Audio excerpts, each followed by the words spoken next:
नमस्कार दोस्तों, मेरा नाम है राहुल मौर्य और स्वागत है आपका टॉप 1000 करंट अफेयर सीरीज में, जहां पर हम कवर करने वाले हैं 1000 सबसे महत्वपूर्ण करंट अफेयर के टॉपिक्स को, जो आईएएस और पीसीएस दोनों परीक्षाओं के लिए समान रूप से महत्वपूर्ण हैं। इसके अतिरिक्त यदि आपको इस चैनल पर मिलने वाली किसी भी प्रकार की पीडीएफ की जानकारी चाहिए, तो आप नीचे कमेंट बॉक्स के पहले कमेंट में जो लिंक दिया हुआ है उस पर क्लिक कर सारी जानकारी प्राप्त कर सकते हैं। तो मेरा नाम है राहुल मौर्य और ये यूपी पीसीएस 2023 के लिए चल रही top 1000 most important current affair की सीरीज का 21वां पार्ट है। 21वां पार्ट मतलब अब तक 20 पार्ट कवर किए जा चुके हैं और उन 20 पार्ट में 200 टॉपिक, जो सबसे इंपॉर्टेंट 200 टॉपिक हैं, वो कवर किए जा चुके हैं। तो आइए देखते हैं आज के 21वें पार्ट का पहला टॉपिक क्या है, यानी 201वां टॉपिक क्या है। तो जो पहला टॉपिक है वो है ग्लोबल फॉरेस्ट सेक्टर आउटलुक 2050।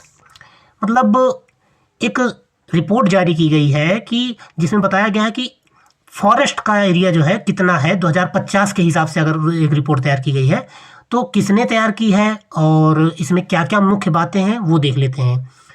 तो इसको जारी किया है संयुक्त राष्ट्र खाद्य और कृषि संगठन ने। किसने? FAO, संयुक्त राष्ट्र खाद्य और कृषि संगठन के द्वारा। बहुत इंपॉर्टेंट संस्था है, यूनाइटेड नेशन की संस्था है, इसलिए इंपॉर्टेंट है ये। और हाल ही में खाद्य और कृषि संगठन समिति के 26वें सत्र में the global forest sector outlook 2050 की जो रिपोर्ट है वो जारी की गई है। और इस रिपोर्ट में क्या बताया गया है? इस रिपोर्ट में लकड़ी के उत्पादों के बड़े पैमाने पर और मानव निर्मित सेल्यूलोज फाइबर की बढ़ती मांग का अनुमान लगाया गया। मतलब ये अनुमान लगाया गया कि लकड़ी के उत्पादों की मांग और सेल्यूलोज के जो उत्पाद हैं उनकी मांग बहुत तेजी से बढ़ने वाली है। और ये भी बताया गया है कि भविष्य में 2050 में इस मांग को पूरा करने के लिए अतिरिक्त 33 मिलियन हेक्टेयर अत्यधिक उत्पादक जो वृक्षारोपण है उनकी आवश्यकता होगी।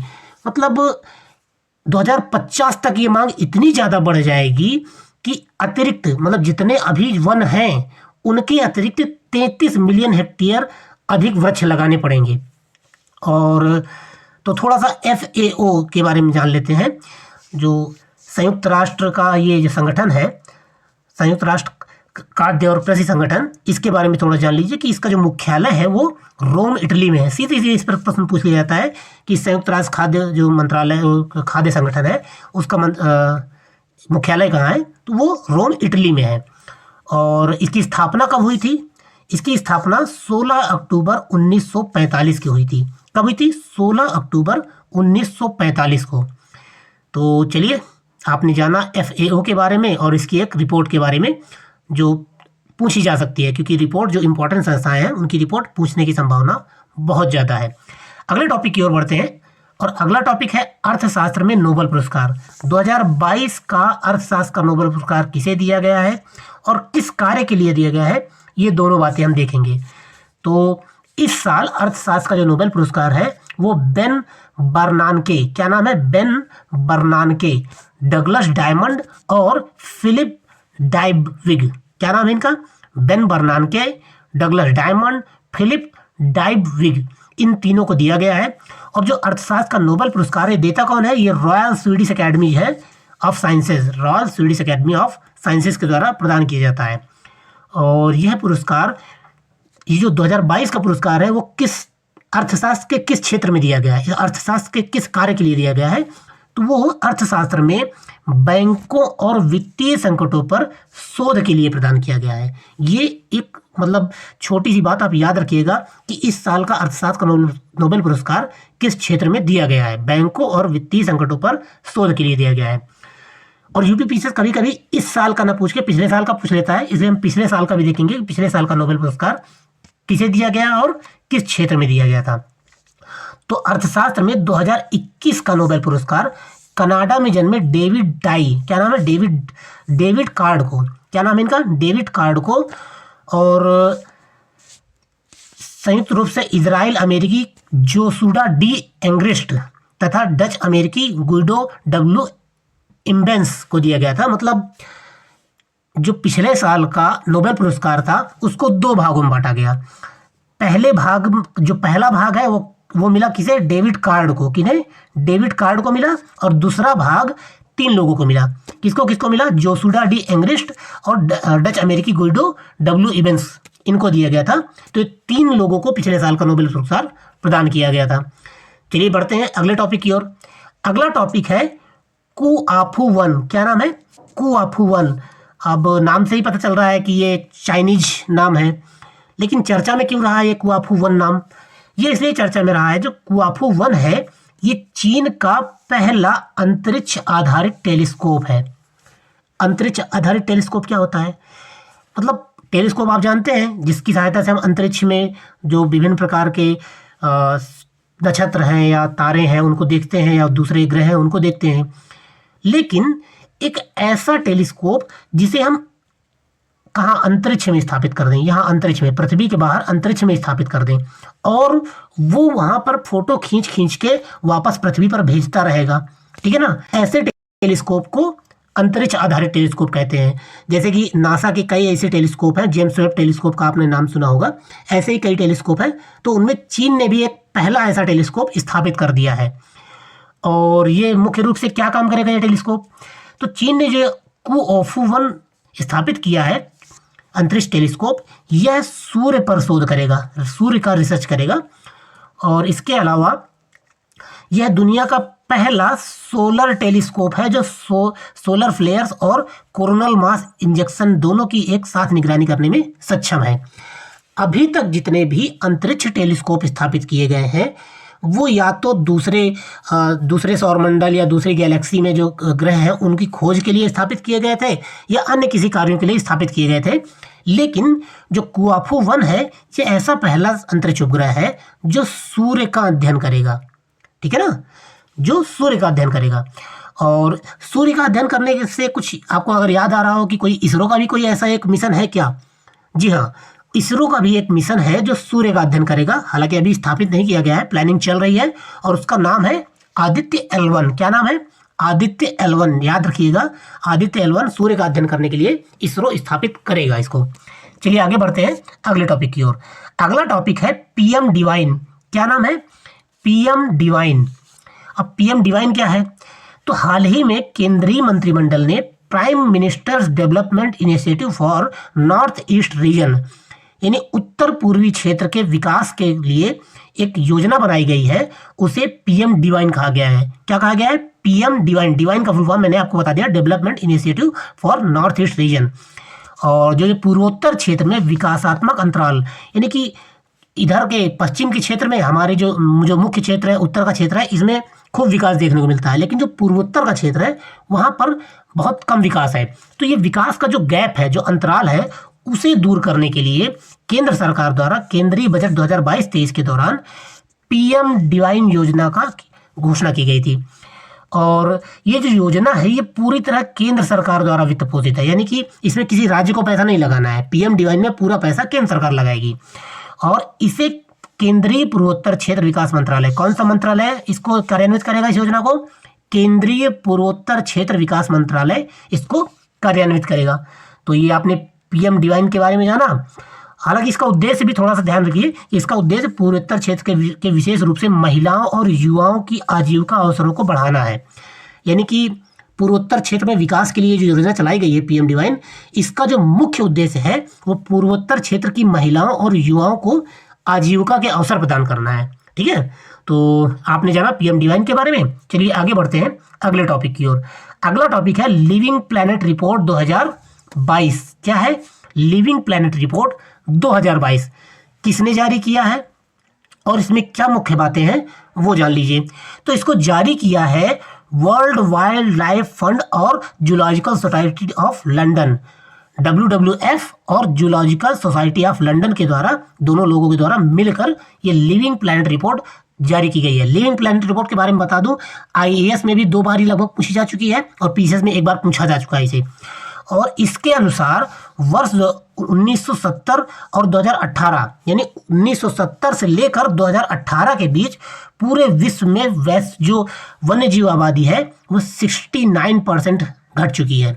यानी कि 1970 से पहले जितनी वन्य जीव की आबादी थी वो 2018 तक 69% गिर चुकी है। और दुनिया भर में घटती वन्यजीव आबादी की एक व्यापक तस्वीर प्रदान करने के अलावा लिविंग प्लेनेट रिपोर्ट ने जैव विविधता के नुकसान और जलवायु संकट को दो अलग अलग मुद्दों और अलग अलग मुद्दों के बजाय मतलब एक रूप में निपटने का महत्व पर डाला। मतलब कि इस रिपोर्ट में एक साफ साफ कहा गया है कि देखो, जो वन्यजीव की आबादी घट रही है, ठीक है, इसको और जलवायु संकट को, इसको अलग अलग मत देखिए, इसको एक साथ मतलब समग्र रूप से देखिए और इस समस्या से निपटिए, तभी इस पे अच्छे से काम किया जा सकता है। ये इस रिपोर्ट में सलाह दी गई है। तो मुख्य रूप से आप बस इतना जान लीजिए कि इसे किस संस्था ने जारी किया है, तो WWF और जूलॉजिकल सोसाइटी ऑफ लंदन ने जारी किया है। और इसमें यह बताया है कि जो वन्यजीवों की संख्या है वो 69% घट गई है। तो अगले टॉपिक की ओर बढ़ते हैं। अगला टॉपिक है ग्लोबल हंगर इंडेक्स। कौन सा? ग्लोबल हंगर इंडेक्स बहुत इंपॉर्टेंट है। कई बार परीक्षाओं में पूछा जाए, IAS और PCS दोनों परीक्षाओं में कई बार पूछा जा चुका है। तो आइए देख लेते हैं कि इसे कौन जारी करता है। इसे जारी करता है कंसर्न वर्ल्ड वाइड और वेल्थ हंगर हेल्पे। कौन? कंसर्न वर्ल्ड वाइड और वेल्थ हंगर हेल्पे, इन दोनों के द्वारा इसे जारी किया जाता है। और 121 देशों को इस बार रैंकिंग प्रदान की गई है। और 121 देशों में भारत की रैंकिंग क्या है? तो भारत की रैंकिंग 107, 107वीं रैंकिंग है भारत की। बहुत बहुत खराब स्थिति भारत की दर्शाई गई है और काफ़ी ज़्यादा इस पर विवाद हुआ था। ये मानना है कि भारत की ये लोग रैंकिंग गलत दिखाते हैं, क्योंकि भारत के जितने आसपास के पड़ोसी देश हैं उन सबको भारत से बेहतर दिखाया गया है इस रिपोर्ट में। इसलिए बहुत विवाद में रही है, चर्चा में रही है, इसलिए इम्पोर्टेंट है क्योंकि चर्चा में बहुत ज़्यादा रही है। तो देख लेते हैं। इसमें भारत को 107वीं रैंक दी गई है, जबकि पाकिस्तान को 99 रैंक दी गई, यानी कि पाकिस्तान को भी हमसे बेहतर रखा गया है। इसके अलावा जो हमारे पड़ोसी देश हैं उसमें पाकिस्तान, श्रीलंका, नेपाल, बांग्लादेश, इन सबको हमसे बेहतर स्थिति में रखा गया है। और इसकी जो गणना है, यानी कि जो ये रिपोर्ट तैयार की जाती है, उसमें मुख्य रूप से 4 जो इंडिकेटर्स हैं उनको ध्यान में रखा जाता है। वो कौन कौन से इंडिकेटर हैं? इंडिकेटर भी पूछ लिए जाते हैं कि मतलब इसमें सीधे सीधे आपसे कहा जाएगा कि ग्लोबल हंगर इंडेक्स में निम्न में से कौन सा संकेतक नहीं प्रयोग किया जाता है या कौन सा संकेतक प्रयोग किया जाता है। तो इस तरह सवाल आएगा। और सवाल में आपको ये ध्यान होना चाहिए कि ग्लोबल हंगर इंडेक्स में अल्प पोषण पहला संकेतक है, दूसरा चाइल्ड वेस्टिंग और चाइल्ड स्टंटिंग और बाल मृत्यु दर, ये 4 संकेतक ध्यान रखे जाते हैं। ठीक है ना? तो चलिए आगे बढ़ते हैं अगले टॉपिक की ओर। अगला टॉपिक भी बहुत इंपॉर्टेंट है क्योंकि ये बहुआयामी गरीबी सूचकांक है। बहुआयामी गरीबी सूचकांक ये भी चर्चा में रही है और बहुत ही प्रतिष्ठित संस्था के द्वारा इसे जारी किया जाता है। कौन सी संस्था? UNDP, संयुक्त राष्ट्र विकास कार्यक्रम, यूनाइटेड नेशन डेवलपमेंट प्रोग्राम के द्वारा इसे जारी किया जाता है। और साथ में उसकी हेल्प करती है Oxford poverty and human development initiative. ये दोनों लोग मिलकर इसे जारी करते हैं। और इसमें यह बताया गया है कि 2 बिलियन लोग बहुआयामी गरीबी के दायरे में आते हैं। पूरे विश्व में लगभग 8 बिलियन से ज़्यादा लोग हैं और 8 बिलियन में से 2 बिलियन लोग बहुआयामी गरीबी के दायरे में आते हैं। और इसमें मुख्य रूप से उप सहारा अफ्रीका और दक्षिण एशिया, इन दोनों क्षेत्रों के कुल मिलाकर 83% गरीब केवल यहीं से हैं। यानी पूरे विश्व में जितने गरीब हैं लोग, उनमें से 83% गरीब उप सहारा अफ्रीका से और दक्षिण एशिया क्षेत्र से आते हैं। भारत की क्या स्थिति बताई गई है इस रिपोर्ट में? बहुत जरूरी है। तो भारत की स्थिति के बारे में बताया गया है कि दुनिया में सबसे ज़्यादा 22.8 करोड़ गरीब भारत में है। हालांकि हमारी जनसंख्या भी बहुत ज़्यादा है, 1.343 से जो अरब है उससे भी ज़्यादा हमारी जनसंख्या है। तो उसमें 22.8 करोड़ लोग भारत में गरीबी रेखा के नीचे हैं। और इसके बाद जो सबसे ज़्यादा गरीब है वो कहाँ? नाइजीरिया में है। और अगर भारत में गरीबी की बात की जाए तो 2005-06 के 55.1% से घटकर 2019 से 21 में 16.4 रह गई। यानी कि भारत में गरीबी घटी है, लेकिन इसके बावजूद भारत में सबसे ज़्यादा गरीब है। भारत में गरीबी 55.1% से घटकर 16.4 आ गई है। और जो सभी इंडिकेटर्स हैं, बहुआयामी गरीबी सूचकांक के 10 इंडिकेटर हैं और उन सभी 10 इंडिकेटर्स में से भारत में कमी देखी गई है। उन इंडिकेटर्स में भारत ने सुधार किया है। और इसके अलावा अगर बात संकेतकों की जाए कि ये जो बहुआयामी गरीबी सूचकांक है, इसमें कौन कौन से इंडिकेटर प्रयोग किए जाते हैं, तो मुख्य रूप से 3 इंडिकेटर होते हैं। और उन 3 इंडिकेटर्स के जो सब इंडिकेटर होते हैं, मुख्य रूप से ये ऐसे करके ऐसे मुख्य रूप से 3 इंडिकेटर हो गए, और इन 3 इंडिकेटर्स के भी 3-3, 4-4 इंडिकेटर होते हैं, कुल मिला के 10 हो जाते हैं। तो 3 इंडिकेटर मुख्य हैं और उनके सब इंडिकेटर कुल मिला के 10 हैं। तो मुख्य जो 3 इंडिकेटर है उन्हें देख लेते हैं। तो पहला जो इंडिकेटर है वो है शिक्षा। क्या है? शिक्षा। दूसरा है स्वास्थ्य, और तीसरा है जीवन स्तर। ये 3 इंडिकेटर आप याद रखिएगा। इसके अंतर्गत स्कूली शिक्षा, बच्चे के नामांकन, बाल मृत्यु दर और पोषण, बिजली, फर्श, पीने का पानी, स्वच्छता, खाना और पकाने का ईंधन, ये ऐसे मिला के 10 हो जाते हैं। चलिए आगे बढ़ते हैं अगले टॉपिक की ओर। अगला टॉपिक है डॉक्टर दिलीप महालनोबिस। अभी इनकी मृत्यु हो गई है, और इन्होंने एक ऐसा फॉर्मूला खोजा था जो विश्व में बहुत ज़्यादा प्रयोग किया जाता है। तो एक ऐसा फार्मूला जो हम लोग आमतौर पे अपनी दैनिक जीवन में उपयोग करते हैं, उसकी खोज के लिए इन्हें जाना जाता है। तो इनका निधन हुआ है, तो ये इंपॉर्टेंट व्यक्ति हैं, इनके बारे में आप जान लीजिए। हाल ही में ORS की खोज करने वाले चिकित्सक डॉक्टर दिलीप महालनोबिस का 87 वर्ष की आयु में फेफड़ों के संक्रमण और अन्य आयु संबंधी बीमारियों के कारण इनका निधन हो गया। इन्होंने किस चीज़ की खोज की थी? ORS जो हम लोग अपने डिहाइड्रेशन के लिए पीते हैं, उसकी खोज की थी। और जो डॉक्टर दिलीप महालनोबिस है, इनका जन्म कहाँ? पश्चिम बंगाल में हुआ था 1934 में।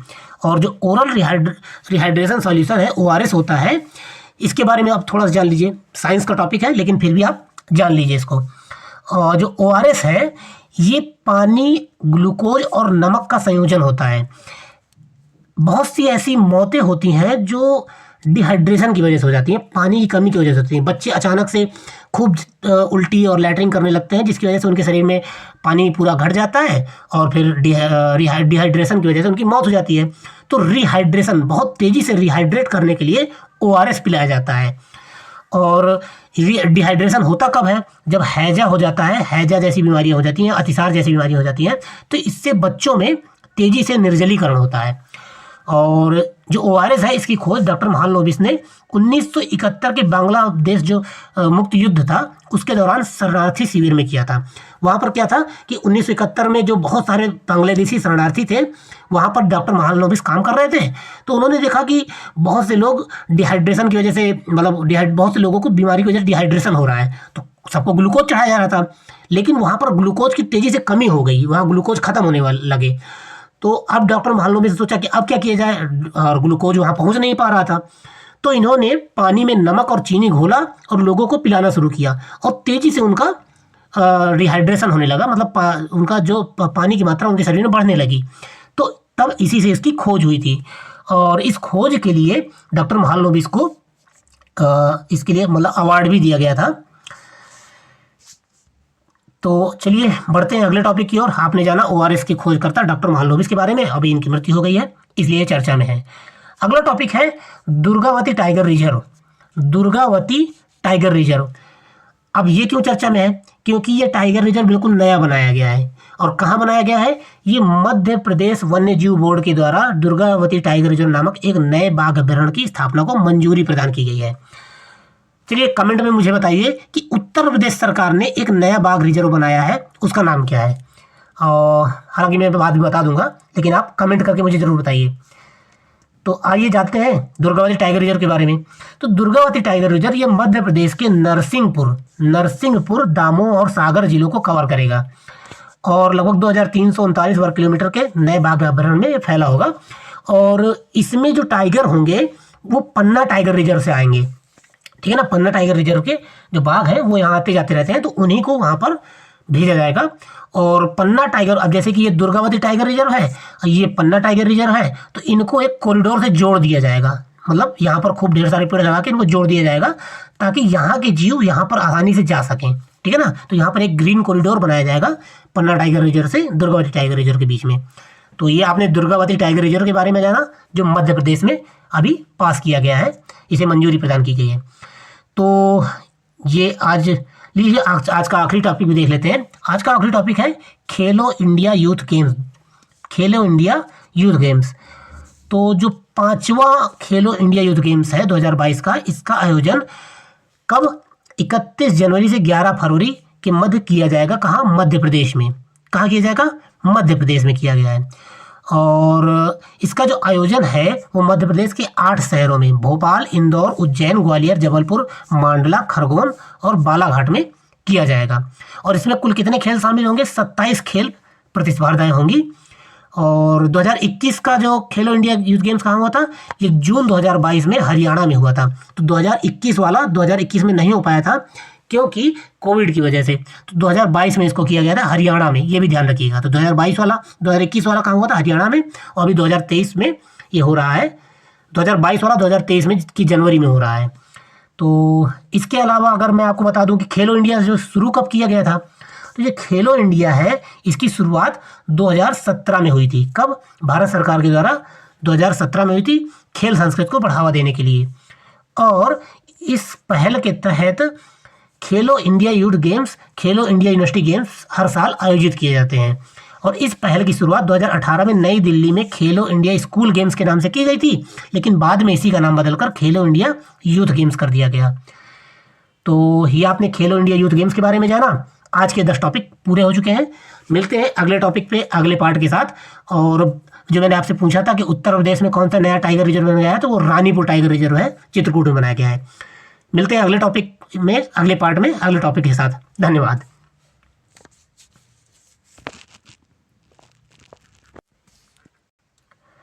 दोस्तों, यह मोस्ट इंपॉर्टेंट 1000 करंट अफेयर की जो सीरीज चल रही है यूपी पीसीएस के लिए, उसका यह 22वां पार्ट है। यानी कि पहले 21 पार्ट कवर किए जा चुके हैं, उन्हें आप जाकर प्ले लिस्ट में देख लीजिए। और आइए देखते हैं आज का पहला टॉपिक क्या है। आज का पहला टॉपिक है एशिया के सबसे बड़े कंप्रेस्ड बायोगैस प्लांट का उद्घाटन। ये जो गया शब्द है इसको काट दीजिए। इसमें एशिया के सबसे बड़े कंप्रेस्ड बायोगैस प्लांट का उद्घाटन किया गया है। किसने किया है, कहाँ किया है और इसकी जो क्या क्षमता वगैरह है इस प्लांट की, ये जो देख लेते हैं। तो ये जो सबसे बड़ा एशिया का सबसे बड़ा कंप्रेस्ड बायोगैस है, ये सीएनजी नहीं सीबीजी है। एक होता है सीएनजी कंप्रेस्ड नेचुरल गैस, और ये कंप्रेस्ड बायोगैस है। तो नेचुरल गैस वो होती है जो जमीन से खोद कर निकाली जाती है, और बायोगैस वो होती है जो वेस्ट को किसी तरीके को जनरेट करके कंप्रेस करके बनाई जाती है जो गैस, यानी बायोगैस जो बायो का वेस्ट को कंप्रेस करके बनाई जाती है, वो कंप्रेस्ड बायोगैस कहलाती है। तो अभी हाल ही में केंद्रीय पेट्रोलियम और प्राकृतिक गैस मंत्री ने, कौन है, हरदीप पुरी जी, उन्होंने पंजाब के लहरगागा में एशिया के सबसे बड़े संपीड़ित बायोगैस कंप्रेस्ड बायोगैस सीबीजी संयंत्र का उद्घाटन किया है। कहाँ किया है? पंजाब में। मोस्ट इंपॉर्टेंट बात, पंजाब में किया है। और ये जो सीबीजी संयंत्र है, ये वर्तमान में प्रत्येक दिन 6 टन धान के भूसे को संशोधित या संसाधित करेगा। तो आप पराली की ढेर समस्या सुनते रहते हैं हर साल, तो उसी पराली को और जो धान की भूसी है उसको ये 6 टन डेली 6 टन पराली और धान की भूसी को सीबीजी में कंप्रेस करके बदल देगा। और इसके अलावा ये जो राज्य में पराली की समस्या का समाधान करने में सहायता करेगा। तो ये आपने जाना एशिया के सबसे बड़े कंप्रेस्ड बायोगैस प्लांट के बारे में। चलिए आगे बढ़ते हैं अगले टॉपिक की ओर। अगला टॉपिक है टाइगर ट्रायम्फ। टाइगर ट्रायम्फ क्या है? टाइगर ट्रायम्फ एक युद्धाभ्यास है, और ये युद्धाभ्यास कहाँ किया जा रहा है? ये विशाखापट्टनम में किया जा रहा है। और सही बताऊं तो ये एक युद्धाभ्यास नहीं है। आपको लगेगा कि युद्धाभ्यास है, लेकिन नहीं, ये युद्धाभ्यास नहीं है। आप कहीं भी इसको पढ़ेंगे तो युद्धाभ्यास लगेगा, लेकिन युद्धाभ्यास नहीं है। ये आपदाओं से निपटने के लिए अमेरिका और भारत की सेनाओं का संयुक्त अभ्यास है, यानी आपदा प्रबंधन से संबंधित अभ्यास है ये। और भारत की सेनाएं और अमेरिका की सेनाएं कहाँ पर ये अभ्यास की हैं? विशाखापट्टनम में की हैं। और इसका उद्देश्य आपदाओं का जवाब देते हुए दोनों देशों के बीच राजनयिक परिचालन और सैन्य समन्वय को व्यवस्थित करना है। यानी कहीं पर कोई आपदा आ जाती है तो ये दोनों सेनाएं एक साथ उन आपदाओं से निपट सके मिलके, उसका अभ्यास किया गया है। तो ये अमेरिका और भारत के बीच पहली ट्राई सर्विस अभ्यास है। इन तीनों सेनाओं का ऐसा पहला अभ्यास है जो आपदाओं के लिए किया जा रहा है। क्या नाम है? टाइगर ट्रायम्फ, याद रखिएगा। चलिए अगले टॉपिक की ओर बढ़ते हैं। अगला टॉपिक है एमिशन गैप रिपोर्ट। बहुत इंपॉर्टेंट रिपोर्ट है, कई बार पूछी गई है, आईएएस में तो पक्का पूछी गई है, और पीसीएस में भी पूछी जा चुकी है। चलिए आगे बढ़ते हैं। इसमें क्या है? एमिशन गैप रिपोर्ट में सबसे पहले इसको जारी कौन करता है और इसमें मुख्य रूप से कौन सी बात कही गई है वो ध्यान रखिएगा। तो जो एमिशन गैप रिपोर्ट है, ये UNEP United Nation Environment Programme के द्वारा जारी की जाती है, संयुक्त राष्ट्र पर्यावरण कार्यक्रम के द्वारा जारी की जाती है। और इसका शीर्षक क्या है इस बार का? इसका शीर्षक है द क्लोजिंग विंडो। क्या नाम है? द क्लोजिंग विंडो इसका शीर्षक है। एमिशन गैप रिपोर्ट जो 2000 मतलब ये बताती है कि 2100 यानी 2100, अभी 2022-23 चल रहा है, 2025, 2050, 2080, 2090, 2100 यानी 2100 तक उत्सर्जन में कमी और वैश्विक तापमान वृद्धि को 2 डिग्री सेल्सियस नीचे लाने के लिए आवश्यक कमी पर देशों की प्रतिबद्धता के बीच अंतर का आकलन करती है। मतलब कि सभी देशों ने प्रतिबद्धता की थी कि हम 2100 तक यानी अगले इस पूरी सेंचुरी में हम तापमान को 2 डिग्री सेल्सियस नीचे ले आएंगे। तो ये रिपोर्ट ये देखती है कि सभी देश ऐसा कुछ काम कर भी रहे हैं या नहीं कर रहे हैं। तो इसने पाया कि नहीं, ऐसा कोई काम नहीं हो रहा है जिससे तापमान 2 डिग्री सेल्सियस नीचे लाया जा सके। आप देख रहे हैं दिन ब दिन तापमान पूरे विश्व का बढ़ता जा रहा है। हर साल गर्मियों में टेम्परेचर नए रिकॉर्ड छू रहा है। तो इस रिपोर्ट में चेतावनी दी गई है कि दुनिया 2015 के पेरिस समझौते 2015 में पेरिस जो समझौता हुआ था उसमें जो एक लक्ष्य निर्धारित किया गया था उस लक्ष्य को प्राप्त करने में असफल रही है। और जो वर्तमान नीतियां हैं यानी कि जो देश आजकल जिस नीति पे चल रहे हैं, जिस प्रकार से दोहन किया जा रहा है, जिस प्रकार से पॉल्यूशन फैलाया जा रहा है, उस हिसाब से अगर चलते रहेंगे तो 2100 तक 2.8 डिग्री सेल्सियस तापमान और बढ़ जाएगा। घटने की बजाय 2.8 डिग्री सेल्सियस टेम्परेचर और बढ़ जाएगा, ऐसा रिपोर्ट में कहा गया है। तो आपने जाना कि ये एमिशन गैप रिपोर्ट कौन जारी करता है? यूएनईपी जारी करता है। और इसमें मुख्य रूप से क्या बात बताई गई है। चलिए आगे बढ़ते हैं अगले टॉपिक की ओर। अगला टॉपिक है तराई हाथी अभ्यारण्य। क्या नाम है? तराई हाथी अभ्यारण्य। तो कहाँ पर है ये, और इसके अलावा किस अभ्यारण्य, किस मतलब राष्ट्रीय उद्यान के आसपास है, ये भी बहुत इंपॉर्टेंट है। तो और कौन सा अभ्यारण्य है, मतलब कितने हमारे पूरे भारत में कितने टोटल अभ्यारण्य है ऐसे हाथी अभ्यारण्य, वो भी जानना जरूरी है। तो इसी में हम ये सारी बातें जानेंगे। तो हाल ही में भारत सरकार ने उत्तर प्रदेश में तराई हाथी अभ्यारण्य की स्थापना को मंजूरी प्रदान कर दी है। उत्तर प्रदेश सरकार ने एक अभ्यारण्य बनाया था हाथियों के लिए, उसको केंद्र सरकार की मंजूरी मिल गई है और उसका नाम दिया गया तराई हाथी अभ्यारण्य। अब ये तराई हाथी अभ्यारण्य है कहाँ पर? उत्तर प्रदेश में। यूपी पीसीएस के लिए बहुत इंपॉर्टेंट है, ध्यान रखिएगा। ये दुधवा राष्ट्रीय उद्यान और पीलीभीत जो टाइगर रिजर्व है वहीं उसी में स्थापित किया जा रहा है। और यह 3049 वर्ग किलोमीटर में फैला होगा। ये पूरा हाथी उद्यान 3049 किलोमीटर वर्ग क्षेत्रफल में फैला होगा। और आप जानते हैं कि भारत में एक प्रोजेक्ट एलिफेंट चलाया जा रहा है, उसी के तहत इस हाथी अभ्यारण्य को मान्यता प्रदान की गई है। और भारत में अब तक 32 हाथी अभ्यारण्य थे, इसको मिला के ये 33वां हाथी अभ्यारण्य है। उत्तर प्रदेश का यह अभ्यारण्य जब मिला दिया जाएगा तो भारत में कुल 33 हाथी अभ्यारण्य हो जाएंगे। और यह जो हाथी अभ्यारण्य है यह दुधवा और पीलीभीत टाइगर रिजर्व के संयुक्त वन क्षेत्र में होगा, जो बाघ, एशियाई हाथी, दलदल के हिरण और एक सींग वाले गैंडे के लिए जाना जाता है। यहाँ पर मुख्य रूप से ये जानवर पाए जाते हैं। तो अब प्रोजेक्ट एलिफेंट के बारे में भी थोड़ा जान लीजिए। प्रोजेक्ट एलिफेंट क्या है? प्रोजेक्ट एलिफेंट इस जो जंगली एशियाई हाथी हैं उनकी मुक्त आबादी की सुरक्षा के लिए राज्यों को वित्तीय और तकनीकी सहायता प्रदान करने के लिए 1992 में केंद्र सरकार के द्वारा ये प्रोजेक्ट एलिफेंट शुरू किया गया था। बहुत इंपॉर्टेंट है, ये सन याद रखिएगा, ये 1992 का सन जरूर याद रखिएगा। प्रोजेक्ट एलिफेंट कब शुरू किया गया था, ठीक है। चलिए आगे बढ़ते हैं अगले टॉपिक की ओर। अगला टॉपिक है VSHORADS मिसाइल। अब देखिए इसका कोई ऐसा नाम नहीं है कि इसको आप सिंपली पढ़ सकें, तो वसोराड्स भी कह दीजिए आप। अगर आप सिंपली याद रखना चाहते हैं तो आप इसको वसोराड्स कह लीजिए। क्या नाम है? वसोराड्स मिसाइल। हालांकि इसका एक बहुत फुल फॉर्म है very short range air defence system. क्या नाम है? Very short range air defence system. ये एक मिसाइल है और किसने बनाया है? इसको DRDO ने बनाया है और इसका परीक्षण उड़ीसा में किया गया है, ठीक है। तो जो वसोराड्स है ये एक मैन पोर्टेबल मतलब इसको आदमी अपने कंधे पर रखकर चला सकता है। इस मिसाइल को मैन पोर्टेबल है, इसको आदमी अपने साथ लेकर ढो सकता है, अपने साथ लेकर चल सकता है। ये ऐसा मिसाइल डिफेंस सिस्टम है। और यह जो मिसाइल सिस्टम कम दूरी पर कम ऊंचाई वाले हवाई खतरों को बेअसर करने में सक्षम है। यानी कि कोई हेलीकॉप्टर उड़ रहा है ऊंचाई पर, कम ऊंचाई पर उड़ रहा है, तो यहाँ पर से एक आदमी इसको अपने कंधे पर रखेगा और ये मिसाइल को लॉन्च करके इस हेलीकॉप्टर को मार गिराएगा। ठीक है ना।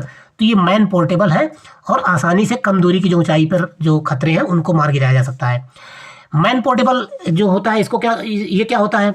Man portable air defence system वो होता है जो सतह से हवा पर मार करने वाली मिसाइल है, जो लो फ्लाइंग मतलब जो बहुत नीचे उड़ रहे जो हम शत्रु होते हैं उनको मार के गिराने में सक्षम होता है। जो man portable air defence system होता है ये वही काम करता है। तो ये आपने जाना वोसोरॉड्स मिसाइल सिस्टम के बारे में, जिसे डीआरडीओ ने भी बनाया है। आगे बढ़ते हैं अगले टॉपिक की ओर। अगला टॉपिक है जलदूत ऐप। क्या है? जलदूत ऐप। अब ये जलदूत ऐप क्या है और क्या कार्य करेगा, कौन से मंत्रालय द्वारा इसको विकसित किया गया है, ये सब जान लीजिए। मंत्रालय बहुत जरूरी है। तो भारत सरकार ने हाल ही में जलदूत ऐप और जलदूत ई ब्रोशर लॉन्च किया है। अब ये है क्या? ये जो जलदूत एप्लीकेशन है ये पंचायत और ग्रामीण विकास के केंद्रीय मंत्रालयों द्वारा संयुक्त रूप से जारी किया गया है। कौन कौन से? एक तो पंचायती राज मंत्रालय और एक ग्रामीण विकास मंत्रालय, ये इन दोनों मंत्रालयों के द्वारा संयुक्त रूप से विकसित किया गया है। और इस ऐप का जो उपयोग है वो ग्राम रोजगार सहायक द्वारा वर्ष में 2 बार मानसून से पहले, यानी प्रत्येक वर्ष मानसून से पहले 2 बार कुएं में जल स्तर को मापने के लिए इस ऐप का प्रयोग किया जाएगा।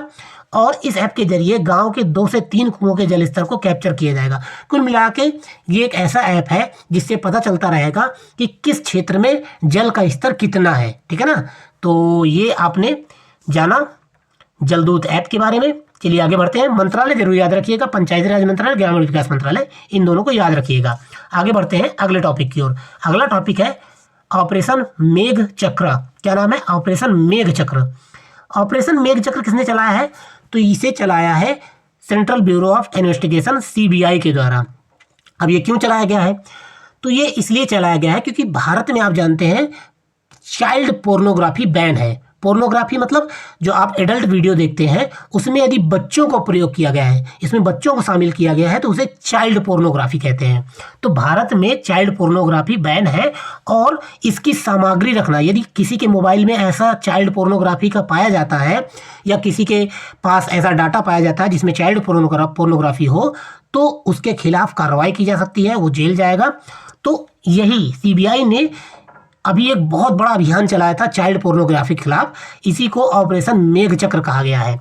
तो सीबीआई ने ऑनलाइन यौन शोषण सामग्री, जो बाल यौन शोषण है, उस सामग्री के प्रसार का मुकाबला करने के लिए ऑपरेशन मेघ चक्र को शुरू किया है। और सीबीआई को न्यूजीलैंड और इंटरपोल, सिंगापुर की एक इंटरपोल खुफिया एजेंसी है, उन दोनों से इस ऑपरेशन मतलब एक कुछ खुफिया जानकारी मिली थी कि भारत में यहाँ पर चाइल्ड पोर्नोग्राफी की जा रही है, या ऐसा सामग्री का निर्माण किया जा रहा है, या ऐसी सामग्री को वितरित किया जा रहा है। तो उसी के बाद सीबीआई ने यह ऑपरेशन चलाया था और सीबीआई ने बहुत गहन छापेमारी की। तो ढेर सारे मोबाइल फ़ोन और लैपटॉप और इलेक्ट्रॉनिक उपकरण जब्त किए हैं। और इसके अलावा इस छापेमारी में भारी मात्रा में चाइल्ड पोर्नोग्राफी की सामग्री बरामद भी हुई है। तो ये बहुत दुखद बात है कि हमारे देश में भी मतलब चाइल्ड पोर्नोग्राफी को बहुत से लोग उपयोग करते हैं। तो आगे बढ़ते हैं अगले टॉपिक की ओर। अगला टॉपिक है मून लाइटिंग। बड़ा चर्चा में रहा है, इकोनॉमी का टॉपिक है मून लाइटिंग। मून लाइटिंग क्या है? देखिए मैं शॉर्ट में आपको समझा देता हूँ कि मान लिया कि किसी एक कंपनी है, ठीक है, इस कंपनी में बहुत ढेर सारे कर्मचारी काम कर रहे हैं और इनमें से कुछ कर्मचारी ऐसे भी हैं जो पार्ट टाइम दूसरी कंपनी के लिए भी काम करते हैं। मतलब सुबह 10 बजे से शाम को 4 बजे तक इस कंपनी में काम करते हैं और फिर शाम को घर लौटने के बाद कंप्यूटर पे बैठ के मतलब वर्क फ्रॉम होम पे दूसरी कंपनी का भी काम करते हैं। तो इस जो प्रक्रिया है, जो कर्मचारी ऐसा काम करते हैं, इसको बोलते हैं मून लाइटिंग। ठीक है ना। यानी आप एक कंपनी में काम करते हुए दूसरी कंपनी के लिए भी काम कर रहे हैं, तो इसे मून लाइटिंग कहते हैं। अब आप कहेंगे कि यार ये गलत क्या है इसमें? अगर एक आदमी 2 काम कर रहा है तो इसमें गलत क्या है? देखिए गलत ये है कि एक जो आदमी है वो इस कंपनी के लिए काम कर रहा है, अब यहाँ से थका हारा गया, फिर इस कंपनी के लिए काम कर रहा है, फिर अगले दिन फिर वापस इस कंपनी में काम करने के लिए गया तो थका हारा ठीक से काम नहीं कर रहा है।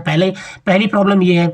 दूसरी प्रॉब्लम ये है कि पता लगा ये दोनों कंपनी एक ही तरह का, ये भी लैपटॉप की बनाने कंपनी है, ये भी लैपटॉप बनाने कंपनी है, और ये कर्मचारी यहाँ काम करता है, यहाँ के सीक्रेट यहाँ भी यहाँ पर दे देता है, तो भाई ये कर्मचारी यहाँ के सीक्रेट यहाँ दे रहा है, ये भी तो गलत बात है ना। तो ये गलत है, मून लाइटिंग जो है वो गलत होता है। तो इसी के खिलाफ भारत की सबसे बड़ी जो आईटी कंपनियों में से एक विप्रो कंपनी है, विप्रो कंपनी ने मून लाइटिंग में काम करने वाले कर्मचारियों को बर्खास्त कर दिया है। यानी ऐसे कर्मचारी जो मून लाइटिंग कर रहे थे, इनको उसने बर्खास्त कर दिया है। और मून लाइटिंग एक ऐसा शब्द है जिसका इस्तेमाल किसी व्यक्ति द्वारा अपनी पूर्णकालिक नौकरी के अलावा दूसरी नौकरी या कई अन्य काम करने के लिए किया जाता है। कंपनियों ने इसका विरोध किया, यानी कंपनी जो है वो मून लाइटिंग का विरोध करती हैं, क्योंकि इससे कर्मचारियों की उत्पादकता प्रभावित होती है। भाई थका हारा आदमी एक कंपनी में काम कर रहा, फिर दूसरी कंपनी में काम कर रहा, फिर से, तो थके हारे एक आदमी से कितना काम लिया जा सकता है। तो ऐसा माना जाता है कि अगर कर्मचारी कई प्रतिद्वंदी कंपनियों में एक साथ काम करेगा तो मून लाइटिंग के हितों के टकराव का कारण बन सकती है, और यह गैर प्रकटीकरण और डाटा के उल्लंघन का और या गोपनीयता से संबंधित नैतिक मुद्दों पर भी समस्या पैदा कर सकती है। मैंने बताया ना कि आप यहाँ का डाटा यहाँ भेज सकते हैं, इससे गोपनीयता और जो सीक्रेट डाटा है वो इधर उधर जा सकता है, इसलिए भी इसका विरोध किया जा रहा है। तो आपने जाना मून लाइटिंग के बारे में, क्यों चर्चा में रहा और क्या है ये आपने जान लिया। अगले टॉपिक की ओर बढ़ते हैं। अगला टॉपिक है भारत का सबसे लंबा रबड़ का पुल। रबड़ का भी पुल बनाया जा रहा है, ये ध्यान रखिएगा, और सबसे लंबा बनाया जा रहा है। कहाँ पर बनाया जा रहा है? बिहार में। बिहार में कहाँ बनाया जा रहा है? तो ये फाल्गु नदी पर बनाया जा रहा है। कहाँ पर? बिहार की फाल्गु नदी पर बनाया जा रहा है। और इस साथ में स्टील का पुल, स्टील पुल के साथ इसका उद्घाटन किया गया है। रबड़ के पुल और स्टील पुल का दोनों का उद्घाटन किया गया है। तो बिहार में विष्णुपद मंदिर के पास ये बनाया गया है, फाल्गु नदी पर। जो रबड़ का बांध है ये 17 मिलीमीटर मोटे रबड़ से बना है। ये जो इसकी मोटाई है वो 17 मिलीमीटर है रबड़ की, और यह बांध लगभग 400 मीटर चौड़ा और 3 मीटर ऊंचा है। ठीक है, और यह बुलेट प्रूफ है, और विशेषज्ञों का दावा है कि यह 100 साल तक नहीं बिगड़ेगा। बुलेट प्रूफ है, यानी कि गोली मारकर भी अगर गोलियों का प्रहार होता है तब भी ये नहीं टूटेगा, और लगभग 100 साल तक ये टिका रहेगा। इसके अलावा जो फाल्गु नदी है, फाल्गु नदी के बारे में थोड़ा जान लीजिए। ये फाल्गु नदी झारखंड के पलामू जिले से निकलती है, और यह नदी बिहार के पवित्र शहर गया, कहाँ पर? बिहार में एक शहर है गया, गया से होकर गुजरती है, और हिंदू और बौद्ध धर्म में इसका विशेष महत्व है फाल्गु नदी का। और यह नदी लीलाजन नदी और मोहना नदी के संगम के पर गया के पास शुरू होती है और अंत में पुनपुन नदी में मिल जाती है। तो ये फाल्गु नदी के बारे में भी आपको पता होना चाहिए। रबड़ का पुल उतना इंपॉर्टेंट नहीं है, लेकिन फाल्गु नदी बहुत इंपॉर्टेंट है। आगे बढ़ते हैं अपने अगले और आखिरी टॉपिक की ओर। हमारा अगला टॉपिक है मानव विकास सूचकांक, ह्यूमन डेवलपमेंट इंडेक्स। तो इसे कौन जारी करता है? इसे भी एक बहुत ही महत्वपूर्ण संस्था UNDP, United Nation Development Programme के द्वारा जारी किया जाता है। तो क्या है इस रिपोर्ट में? इस रिपोर्ट में 2021-22 में भारत को 191 देशों में 132वां स्थान दिया गया। बहुत खराब स्थिति है भारत की। पिछले साल भारत 131वें स्थान पर था, अब 132वें स्थान पर चला गया है। तो यानी कि हमारी स्थिति में गिरावट हुई है। रिपोर्ट में स्विट्जरलैंड को पहला स्थान दिया गया है, और इसके बाद फिर दूसरा नॉर्वे, तीसरा आइसलैंड, और हांगकांग और ऑस्ट्रेलिया ये चौथे पांचवें स्थान पर है। मानव विकास सूचकांक में श्रीलंका को 73वां स्थान, यानी भारत से अच्छी स्थिति में श्रीलंका है। इसके अलावा चीन को 79th रैंक, भूटान को 127वां स्थान, बांग्लादेश को 129वां, और नेपाल को 143वां, पाकिस्तान को 161वां। यानी हमसे नीचे केवल नेपाल और पाकिस्तान है, बाकी हमारे सारे पड़ोसी देश हमसे अच्छी स्थिति में है। तो ये रहे आज के कुल 10 टॉपिक। तो मिलते हैं अगले पार्ट में अगले टॉपिक के साथ। धन्यवाद। यह इस सीरीज का 23वां पार्ट है। 23वां पार्ट मतलब इसके पहले 22 पार्ट और 220 टॉपिक कवर किए जा चुके हैं। और तो चलिए देखते हैं आज के इस पार्ट में पहला टॉपिक क्या है। पहला टॉपिक है मैत्री सुपर थर्मल पावर प्रोजेक्ट। क्या है? मैत्री सुपर थर्मल पावर प्रोजेक्ट। मैत्री नाम अक्सर जो हमारे बांग्लादेश के साथ संबंध होते हैं वहाँ पर मैत्री नाम अक्सर यूज होता है। तो कभी भी अगर आपको परीक्षा में मैत्री शब्द यूज हो अंतर्राष्ट्रीय संबंध में, तो बांग्लादेश का जो ऑप्शन है आप सिलेक्ट कीजिएगा, और सही होने के चांस काफ़ी हद तक होंगे। तो हाल ही में प्रधानमंत्री नरेंद्र मोदी और बांग्लादेश की प्रधानमंत्री शेख हसीना ने मैत्री सुपर थर्मल पावर प्रोजेक्ट की यूनिट 1 का अनावरण किया है। तो क्या है ये मैत्री सुपर थर्मल पावर प्रोजेक्ट? ये बांग्लादेश के खुलना डिवीजन की बागेरहाट जिले में रामपाल में स्थित है। एक थर्मल पावर प्रोजेक्ट है, बिजली से विद्युत बनाने का जो प्रोजेक्ट है वो कहाँ पर स्थित है? बांग्लादेश के खुलना डिवीजन के बागेरहाट जिले में। और यह परियोजना भारत की रियायती वित्त पोषण योजना है उसके तहत विकसित की जा रही है। मतलब कि इस प्रोजेक्ट को भारत के द्वारा विकसित किया जा रहा है और रियायत मतलब काफ़ी छूट पर विकसित किया जा रहा है बांग्लादेश में। इसे भारत हैवी इलेक्ट्रिक लिमिटेड, जो भेल है हमारी कंपनी, जो हमारी PSU है, उसके द्वारा Bharat Bangladesh friendship power company private limited के लिए बनाया जा रहा है। Bangladesh India friendship power company limited, इसके लिए भेल के द्वारा इसे बनाया जा रहा है। तो ये आपने जाना मैत्री सुपर थर्मल पावर प्रोजेक्ट के बारे में। और आगे बढ़ते हैं अगले टॉपिक की ओर। अगला टॉपिक है डायमंड लीग चैंपियन। क्या है? Diamond league champion. यह एक खेल प्रतियोगिता है जिसमें मुख्य रूप से भाला फेंक की प्रतियोगिता हुई है और उसको जीता है किसने? नीरज चोपड़ा, हमारे Olympic gold medallist Neeraj Chopra ji ने। तो नीरज चोपड़ा स्विट्जरलैंड में प्रतिष्ठित ज्यूरिख डायमंड लीग फाइनल 2022 जीतने वाले पहले भारतीय बन गए हैं। यानी कि इस लीग चैंपियन जो लीग है इसको जीतने वाले पहले भारतीय हैं। इससे पहले कोई भी भारतीय इस लीग को जीत नहीं पाए थे। नीरज चोपड़ा को हंगरी के बुडापेस्ट में 2023 विश्व एथलेटिक्स चैंपियनशिप के लिए वाइल्ड कार्ड और डायमंड ट्रॉफी और 30,000 अमेरिकी डॉलर पुरस्कार राशि के रूप में मिले हैं। तो ये आपने डायमंड लीग चैंपियन के बारे में जाना, इसको याद रखिएगा, ये पूछा जा सकता है। आगे बढ़ते हैं अगले टॉपिक की ओर। अगला टॉपिक है भारत की पहली नाइट स्काई सेंचुरी। क्या है? भारत की पहली नाइट स्काई सेंचुरी। तो ऐसी सेंचुरी जिसमें आप रात में वहाँ पर घूम सकेंगे। ये विज्ञान और प्रौद्योगिकी विभाग के द्वारा एक अनूठी और अपनी तरह की पहली, भारत में अपनी तरह की ये पहली लद्दाख में, कहाँ पर स्थित है? लद्दाख में भारत का पहला नाइट स्काई अभ्यारण्य है। एक ऐसा अभ्यारण्य जो नाइट स्काई के लिए बनाया गया है, स्थापित किया गया है। और यह डार्क स्काई रिजर्व जो है लद्दाख के होनले में चांगथांग वन्यजीव अभ्यारण्य के हिस्से के रूप में है।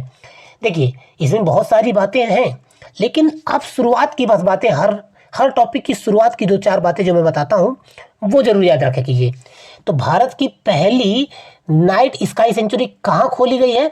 ये लद्दाख में खोली गई, ये इंपॉर्टेंट है, यानी बनाई जा रही है। और किसके द्वारा बनाई जा रही है? तो विज्ञान और प्रौद्योगिकी विभाग के द्वारा ये स्थापित की जा रही है, ये याद रखिएगा।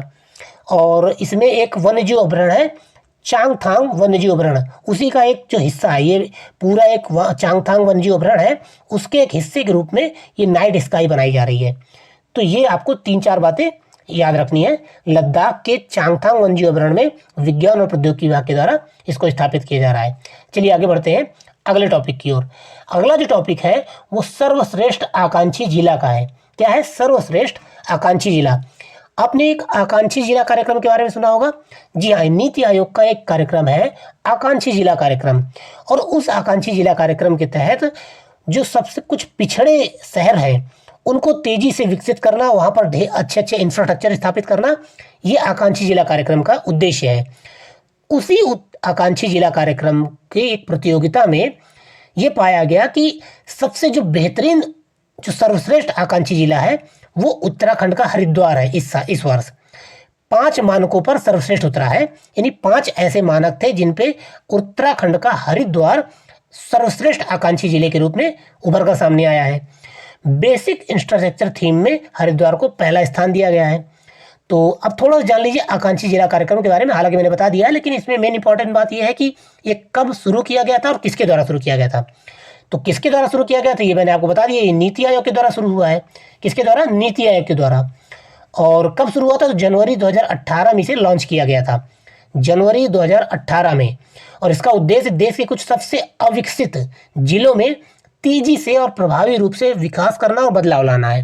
ठीक है, तो आपने आकांक्षी जिला कार्यक्रम के बारे में जाना और इस वर्ष का सर्वश्रेष्ठ आकांक्षी जिला कौन घोषित किया गया ये भी आपने जाना। आगे बढ़ते हैं अगले टॉपिक की ओर। अगला टॉपिक है कुशियारा नदी समझौता, कुशियारा नदी, ये नाम आपने शायद बहुत कम लोगों ने सुना होगा। ये कुशियारा नदी है, ये भारत और बांग्लादेश के बीच में बहती है। तो इसके बारे में थोड़ा सा जान लीजिए। अभी चर्चा में क्यों है? चर्चा में इसलिए है क्योंकि भारत और बांग्लादेश ये संयुक्त नदी आयोग, भारत और बांग्लादेश की संयुक्त नदी आयोग की 38वीं मंत्रिस्तरीय बैठक के दौरान दोनों देशों ने अंतरिम आधार पर कुशियारा नदी के पानी को साझा करने के लिए एक समझौते पर ज्ञापन हस्ताक्षर किया है। समझौता ज्ञापन हस्ताक्षर किया है दोनों देशों की मंत्रिस्तरीय बैठक ने। और इसके अलावा ये जो इस बैठक में दोनों देशों ने नदियों के जल बंटवारे, बाढ़ के आंकड़ों को साझा करने, नदी प्रदूषण पर फोकस करने, अवसादन प्रबंधन पर संयुक्त अध्ययन और दोनों देशों के बीच नदी तट संरक्षण समेत आपसी हित के कई मुद्दों पर चर्चा की गई है।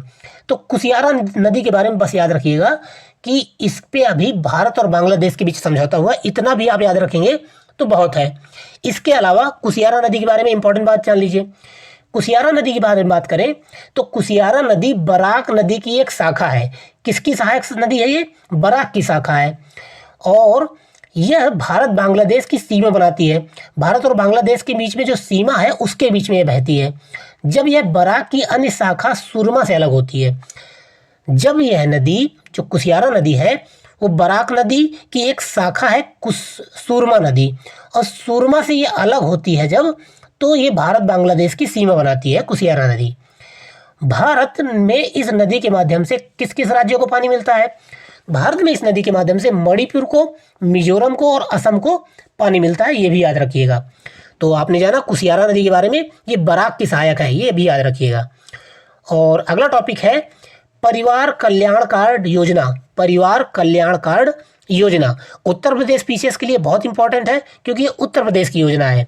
हाल ही में उत्तर प्रदेश के मुख्यमंत्री योगी आदित्यनाथ जी ने राज्य के सभी परिवारों के लिए यूपी परिवार कल्याण कार्ड जल्द ही जारी करने की बात कही है। यानी कि उन्होंने वादा किया है कि यूपी परिवार कल्याण कार्ड जल्द जारी किए जाएंगे। क्या है इस कार्ड में? इसके तहत राज्य में चल रही विभिन्न कल्याणकारी योजनाओं का लाभ उठाया जा सकता है। यानी कि राज्य में अनेक प्रकार की योजनाएं चलती हैं जिनका लाभ कुछ परिवारों को मिल पाता है और कुछ परिवारों को नहीं मिल पाता है। तो किन परिवारों को योजनाओं का लाभ मिल रहा है, किनका नहीं मिल रहा है, ये इस कार्ड से पता चल जाएगा। और जिनको नहीं मिल रहा है उनको लाभ दिया जा सकता है। इससे उन परिवारों को मदद मिलेगी जो किन्हीं कारणों से योजनाओं से वंचित रह जाते हैं, जो इस योजनाओं का लाभ नहीं उठा पाते हैं। इस कार्ड के माध्यम से सरकार प्रत्येक परिवार को एक पहचान पत्र जारी करेगी जो आधार कार्ड की तरह एक अद्वितीय 12 अंकों का कार्ड होगा, जिसमें उस परिवार के सभी सदस्यों के बारे में पूरी जानकारी होगी। तो ये आपने जाना उत्तर प्रदेश परिवार कल्याण कार्ड योजना के बारे में। ठीक है, आगे बढ़ते हैं अगले टॉपिक की ओर। अगला जो टॉपिक है वो पुलित्जर पुरस्कार से संबंधित है। कौन सा? पुलित्जर पुरस्कार। पुलित्जर पुरस्कार आपने अक्सर सुना होगा न्यूज में, लेकिन ये किस क्षेत्र में दिया जाता है और इस बार किसे दिया गया है, ये इंपॉर्टेंट है। तो ये पत्रकारिता और साहित्य के क्षेत्र में दिया जाता है। अधिकांशतः पत्रकारिता का क्षेत्र का जो नोबेल पुरस्कार है वो इसे पुलित्जर पुरस्कार को माना जाता है।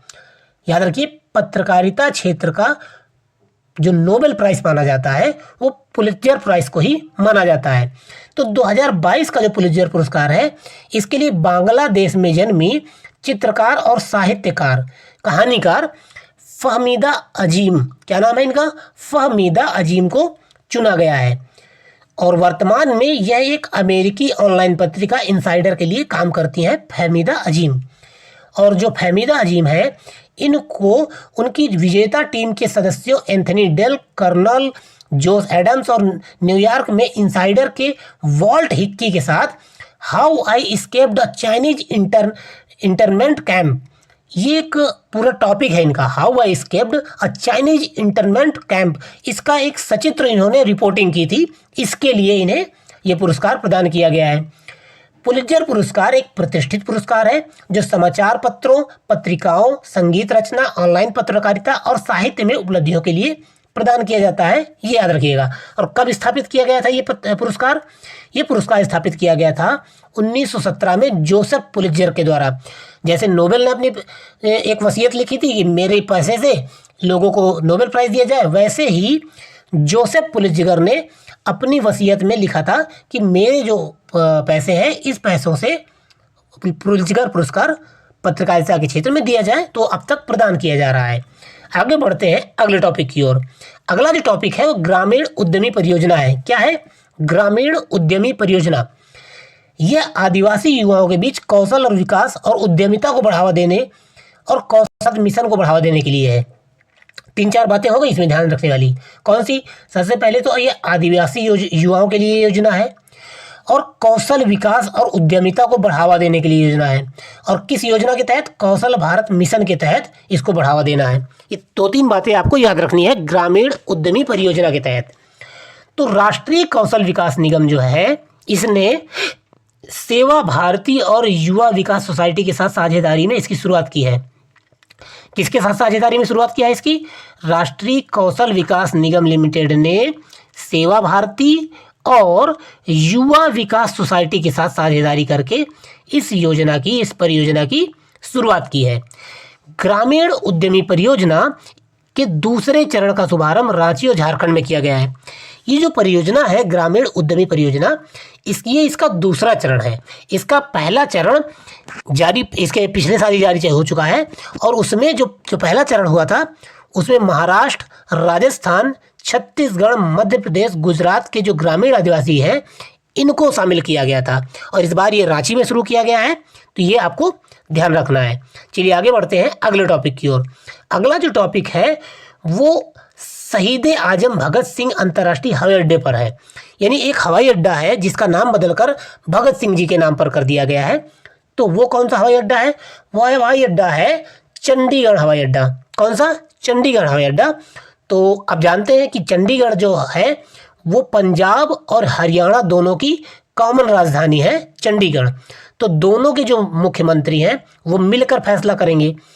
तो इसका फैसला पंजाब के मुख्यमंत्री भगवंत मान ने और हरियाणा के डिप्टी सीएम दुष्यंत चौटाला ने मिलकर इसका फैसला लिया है कि अंतर्राष्ट्रीय हवाई अड्डा कौन सा? चंडीगढ़ अंतर्राष्ट्रीय हवाई अड्डा का नाम बदल के भगत सिंह जी के नाम पर किया जाएगा।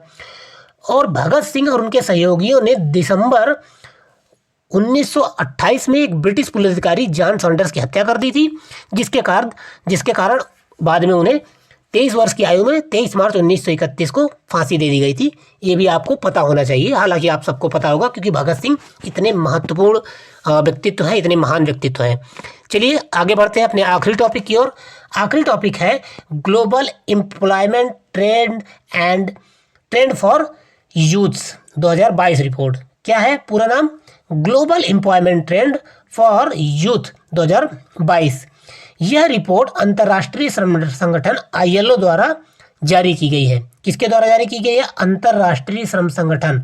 बहुत महत्वपूर्ण संस्था है, इसलिए इसकी यह रिपोर्ट भी महत्वपूर्ण है। अंतर्राष्ट्रीय श्रम संगठन के द्वारा जारी की गई है। और global employment trend for youth 2022, यह रिपोर्ट के अनुसार 15 से 24 जो आयु वर्ग के बच्चे हैं या युवा हैं, उनमें दुर्लभ बेरोजगारी दुनिया भर में 15.6% तक पहुंच गई है। यानी एक अजीब तरीके की बेरोजगारी, ऐसी बेरोजगारी जो बहुत ही कठिन समय लाने वाली है, ऐसी बेरोजगारी 15.6% तक पहुंच चुकी है। और यह वयस्कों में बेरोजगारी दर 3 गुना है। वयस्कों में जितनी बेरोजगारी है उसका 3 गुना युवाओं में है।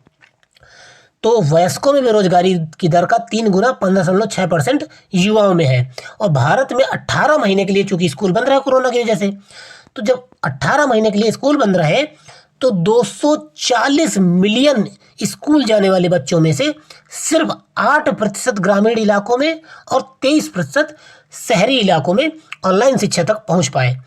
यानी कि जब 18 महीने कोरोना की वजह से स्कूल बंद रहे तो गांव क्षेत्र के केवल 8% बच्चे और शहर क्षेत्र के केवल 23% बच्चे ही ऑनलाइन शिक्षा प्राप्त कर पाए थे। इसका नतीजा यह हुआ कि 92% बच्चों ने औसतन भाषा में एक मूलभूत क्षमता खो दी और 82% बच्चों ने गणित में कम से कम एक मूलभूत क्षमता खो दी। यानी कि 92% बच्चे भाषा के क्षेत्र में अच्छा ज्ञान अर्जित नहीं कर पाए और 82% बच्चे गणित के क्षेत्र में अच्छा ज्ञान हासिल नहीं कर पाए, यह रिपोर्ट बताती है। तो ये आपने जाना आज के 10 टॉपिक अच्छे से हमने कवर किए। चलिए मिलते हैं अगले पार्ट में। धन्यवाद। हेलो दोस्तों, मेरा नाम है राहुल मौर्य और ये सीरीज चल रही है यूपी PCS के लिए मोस्ट इम्पॉर्टेंट 1000 करंट अफेयर्स की।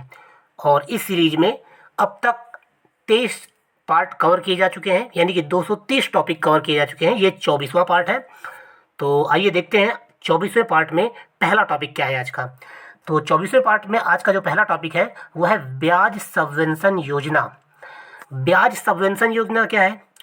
ब्याज सबवेंशन एक योजना, एक प्रकार की ऐसी योजना है जिसमें ब्याज का कुछ हिस्सा सरकार अदा करती है या सरकार दे देती है। यानी कि आप किसी प्रकार का लोन लेते हैं, अब मान लिया कि कोई लोन लिया और उसका लोन 7% का ब्याज दर पे है, तो 7% में से हो सकता है 2% सरकार अदा कर देगी, आपको केवल 5% देना पड़ेगा। तो इसको ये 2% है, इसे ब्याज सबवेंशन कहा जाता है। ठीक है, तो आइए देखते हैं क्या रेफरेंस है। जो केंद्रीय मंत्रिमंडल ने कृषि क्षेत्र को बढ़ावा देने के लिए अल्पकालिक कृषि ऋणों पर ब्याज सबवेंशन को बहाल करने की मंजूरी दी है, ये इसीलिए ब्याज सबवेंशन योजना चर्चा में है। और जो ये अनुमोदन है, यह उन सभी वित्तीय संस्थाओं पर लागू होगा जो कृषि क्षेत्र के लिए ऋण की स्थिर उपलब्धता सुनिश्चित कराएंगे। यानी कि ऐसे सभी वित्तीय संस्थान जो कृषि क्षेत्र में ऋण उपलब्ध कराते हैं, उनको ये ब्याज सबवेंशन उनके तहत ये लागू होगा, उन सभी संस्थाओं पे ये लागू होगा। और जो ब्याज सबवेंशन योजना है, ये सरकार द्वारा यह सुनिश्चित करने के लिए शुरू की गई थी कि किसान बैंक को न्यूनतम ब्याज दर भुगतान करे। जो किसान है उसको कम से कम ब्याज बैंक को देना पड़े, इसीलिए ब्याज सबवेंशन योजना शुरू की गई थी। तो इसके अलावा इसमें क्या मुख्य बात है? तो मुख्य बात यह है कि जो 3 लाख रुपए तक के अल्पकालिक कृषि ऋण है, उन पर 1.5% की ब्याज सबवेंशन को मंजूरी दी गई है।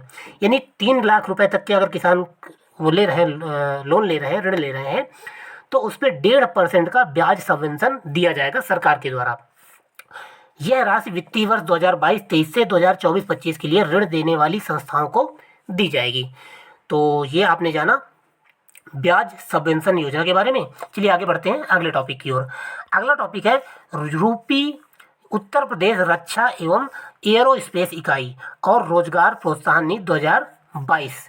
जो उत्तर प्रदेश की रक्षा व एयरोस्पेस इकाई और रोजगार प्रोत्साहन नीति है 2022, उसके बारे में जान लेते हैं। यूपी पीसीएस 2023 के लिए इम्पोर्टेंट है।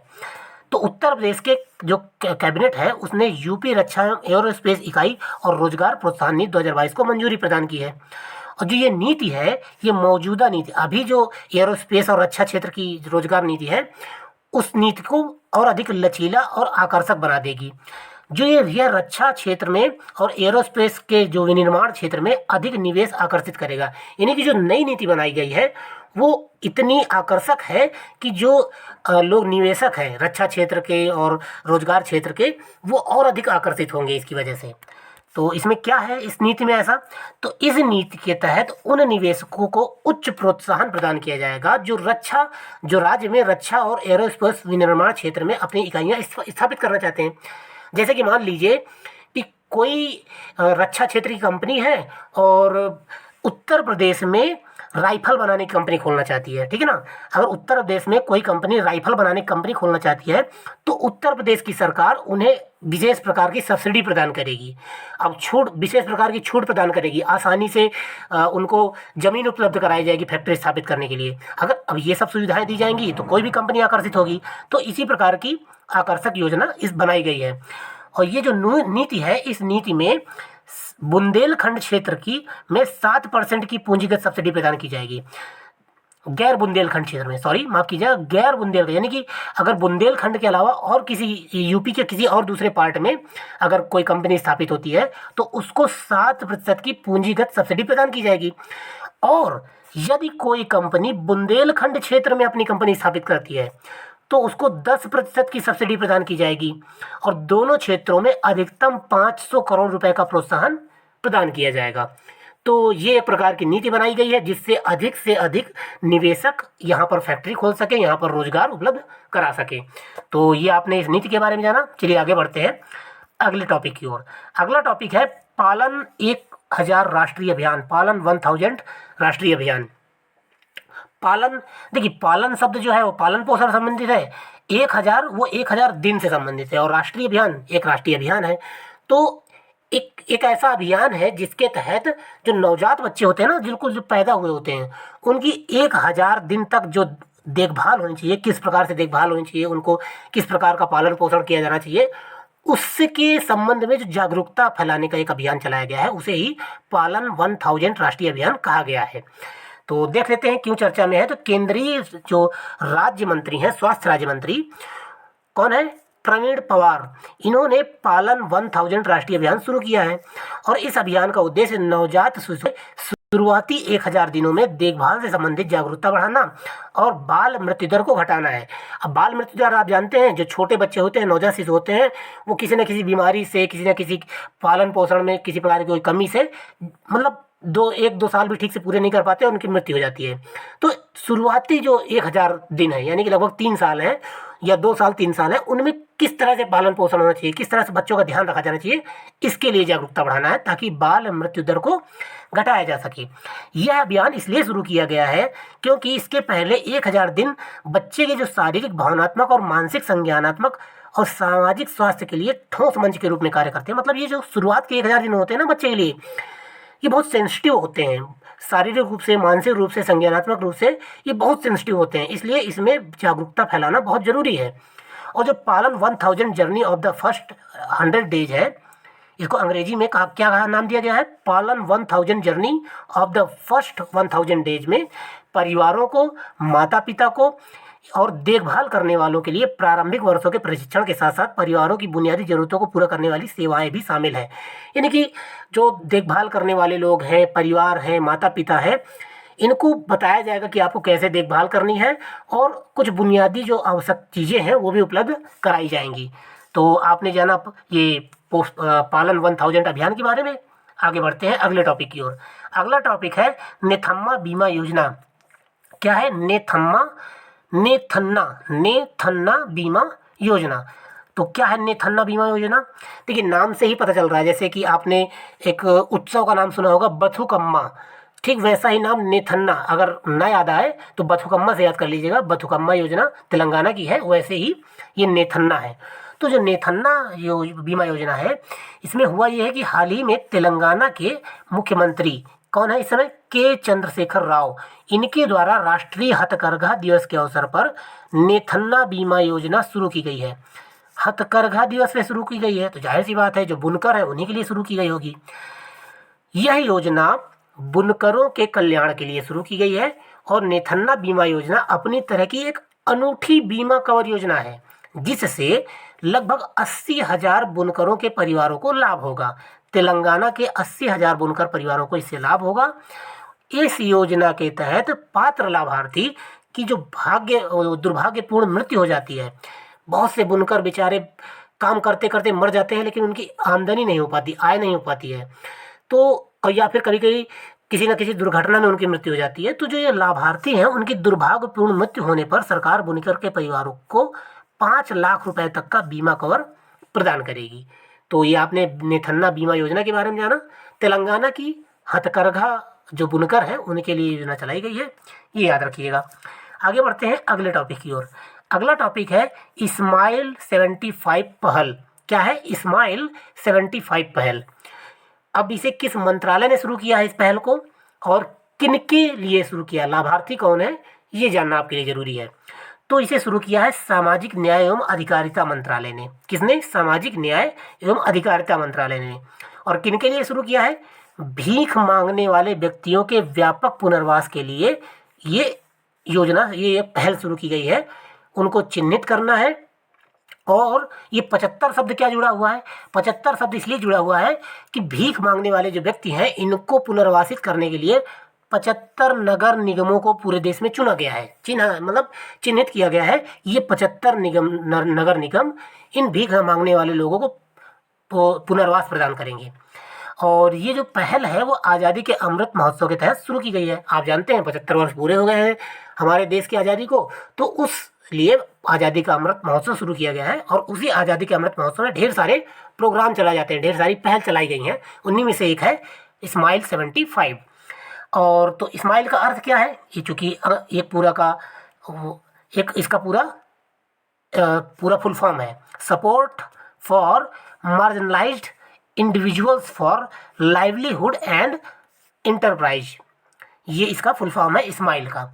तो इसमें थोड़ी सी बात और ये जान लीजिए, ये जो पहल शुरू की गई है इसके एक भाग के रूप में चिन्हित नगर निगम भीख मांगने के कार्य में लगे व्यक्तियों के लिए गैर सरकारी संगठनों और अन्य हितधारकों के सहयोग से कई व्यापक कल्याणकारी उपायों को शामिल करेंगे। वे पुनर्वास, परामर्श, शिक्षा, जागरूकता, चिकित्सा सुविधाओं के प्रावधान और कौशल विकास और अन्य सरकारी कल्याणकारी पहलों के साथ आर्थिक संबंधों पर ध्यान केंद्रित करेंगे। यानी कि जो भीख मांगने वाले व्यक्ति हैं, इनको पुनर्वास मतलब इनको रहने के लिए घर प्रदान किया जाएगा या रहने के लिए व्यवस्था की जाएगी, और उचित परामर्श प्रदान किया जाएगा कि आप क्या क्या काम कर सकते हैं। इनको शिक्षा प्रदान की जाएगी, अगर बच्चे भीख मांग रहे हैं तो उन्हें शिक्षा प्रदान करना चाहिए, ज़रूरी है। उनको जागरूक किया जाएगा, उनको उचित चिकित्सा प्रदान की जाएगी। कुछ लोग ऐसे हैं जो भीख मांग रहे हैं, उनके शरीर में कोई ना कोई बीमारी होती है, उनका हाथ पैर कटा होता है, आँख काम नहीं कर रही, तो उनको चिकित्सा की आवश्यकता होती है। और अगर कोई काम नहीं करना जानते हैं तो उनको कौशल प्रदान किया जाना जरूरी है। तो ये इस तरह से इनका पुनर्वास किया जाएगा। तो आगे बढ़ते हैं अगले टॉपिक की ओर। अगला टॉपिक है प्रधानमंत्री आवास योजना शहरी। ये अब प्रधानमंत्री आवास योजना शहरी तो ये पुरानी योजना है, काफ़ी पुरानी योजना है, लेकिन अभी चर्चा में क्यों है? चर्चा में इसलिए है क्योंकि केंद्रीय मंत्रिमंडल ने प्रधानमंत्री आवास योजना जो शहरी है इसको दिसंबर 2024 तक के लिए बढ़ा दिया है। यानी कि इसके पहले जो प्रधानमंत्री आवास योजना है इसको जब शुरू किया गया था तो एक निश्चित समय के लिए शुरू किया गया था, इसको 2022 तक के लिए शुरू किया गया था, लेकिन अब इसकी अवधि बढ़ा के 2024 तक कर दी गई है। तो आइए थोड़ा सा जान लीजिए इस योजना के बारे में। तो यह योजना 2015 में शुरू की गई थी। सबसे इम्पोर्टेंट बात कि कब शुरू की गई थी? 2015 में। और कब तक के लिए शुरू की गई थी? 2022 तक के लिए।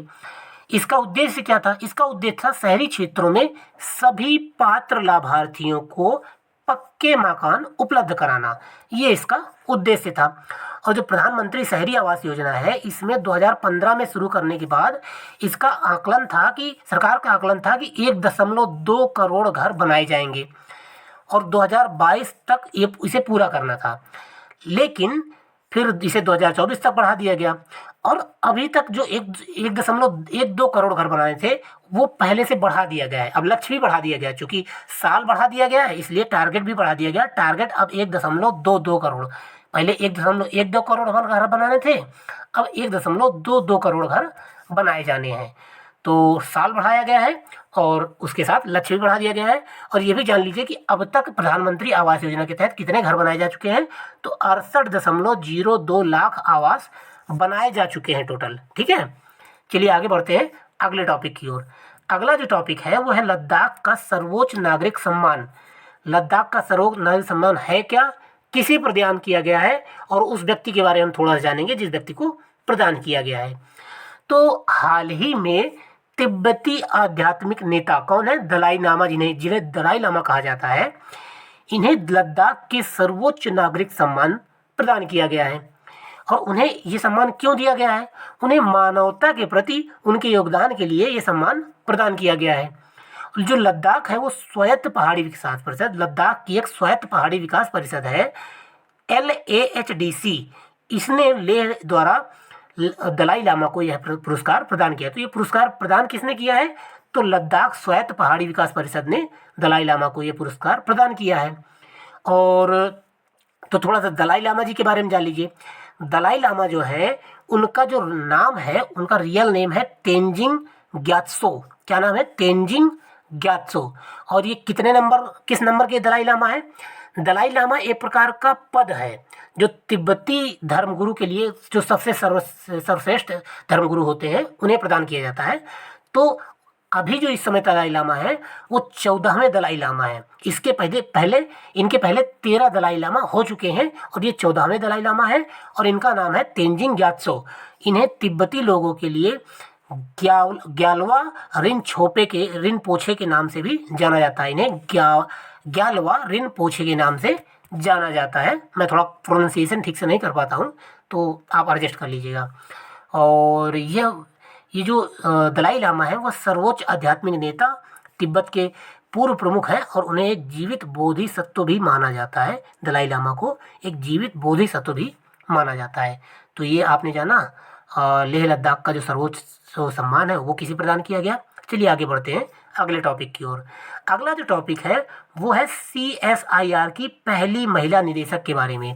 CSIR की पहली महिला निदेशक नियुक्त हुई हैं, इसलिए इनके बारे में जानना थोड़ा ज़रूरी है। पीसीएस में ये चीज़ पूछ ली जाती है।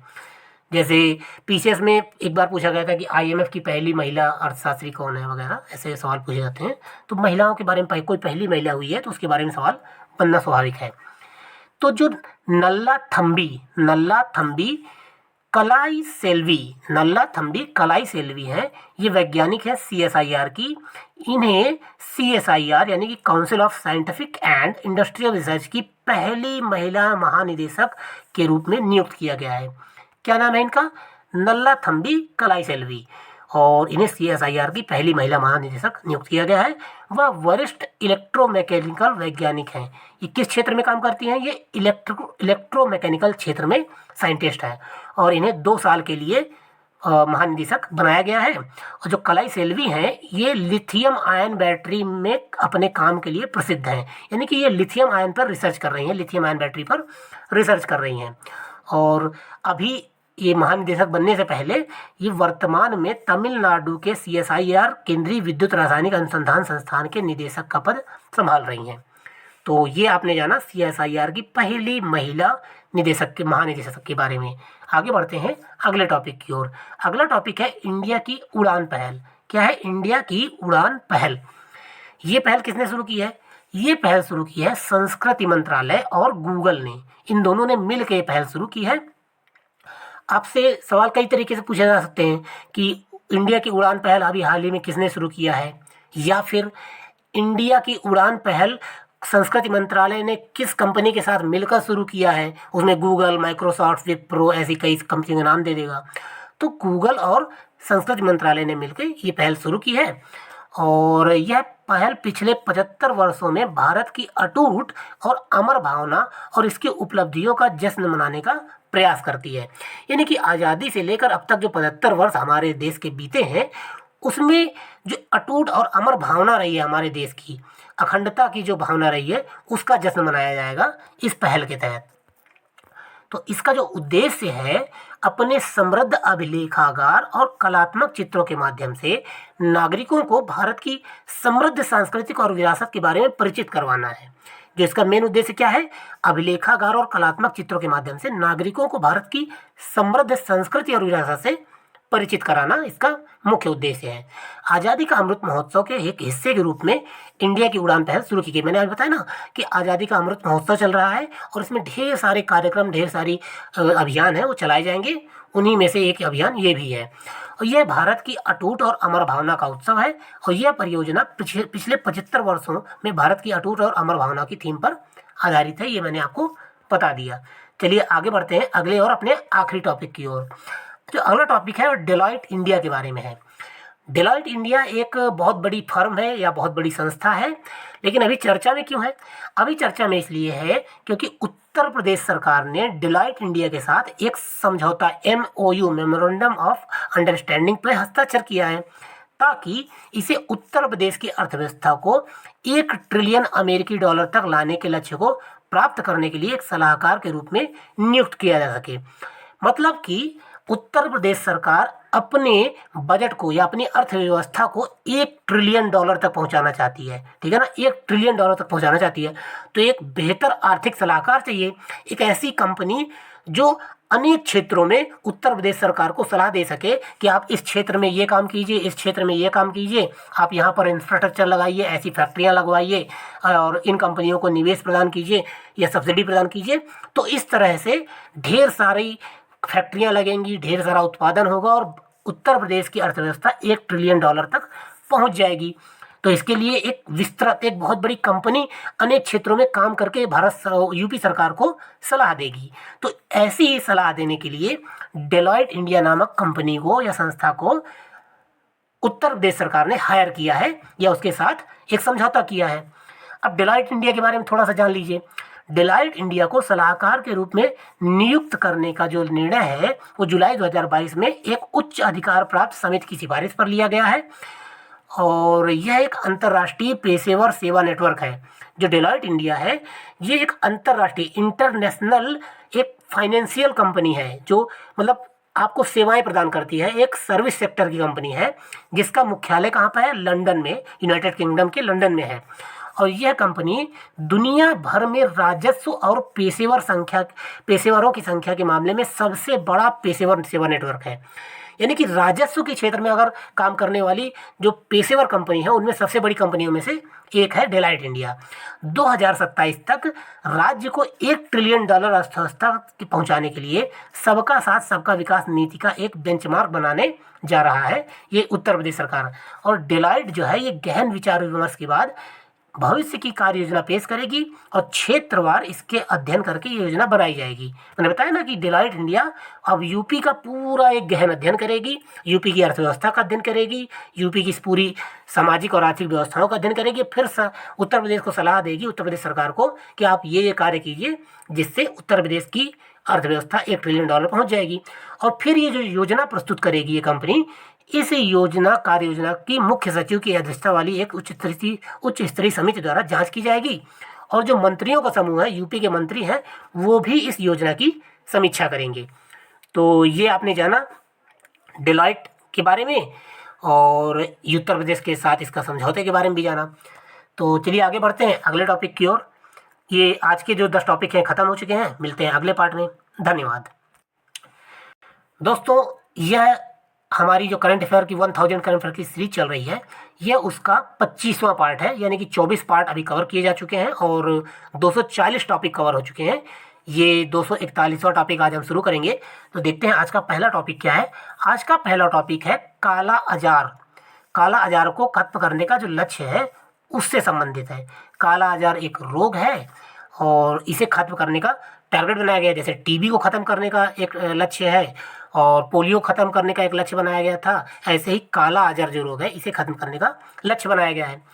तो भारत सरकार ने 2023 तक देश से काला आजार को खत्म करने का लक्ष्य रखा है।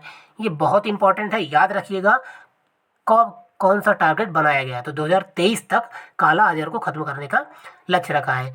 स्वास्थ्य और परिवार कल्याण राज्य मंत्री के अनुसार 633 काला आजार स्थानिक ब्लॉकों में से 625 ब्लॉकों ने 2021 में ही काला आजार सफलतापूर्वक समाप्त कर दिया है। यानी कि देश में 633 ब्लॉक हैं, उनमें जो काला आजार के मतलब स्थानिक मतलब वो मिले थे, मतलब एक प्रकार से काला आजार के जो केस थे वो अब केवल 625 ब्लॉकों में ख़त्म हो चुके हैं। ठीक है ना। अब कुछ ही ब्लॉक हैं जहाँ पर काला आजार के केस बचे हुए हैं। तो आगे देख लेते हैं आगे क्या है।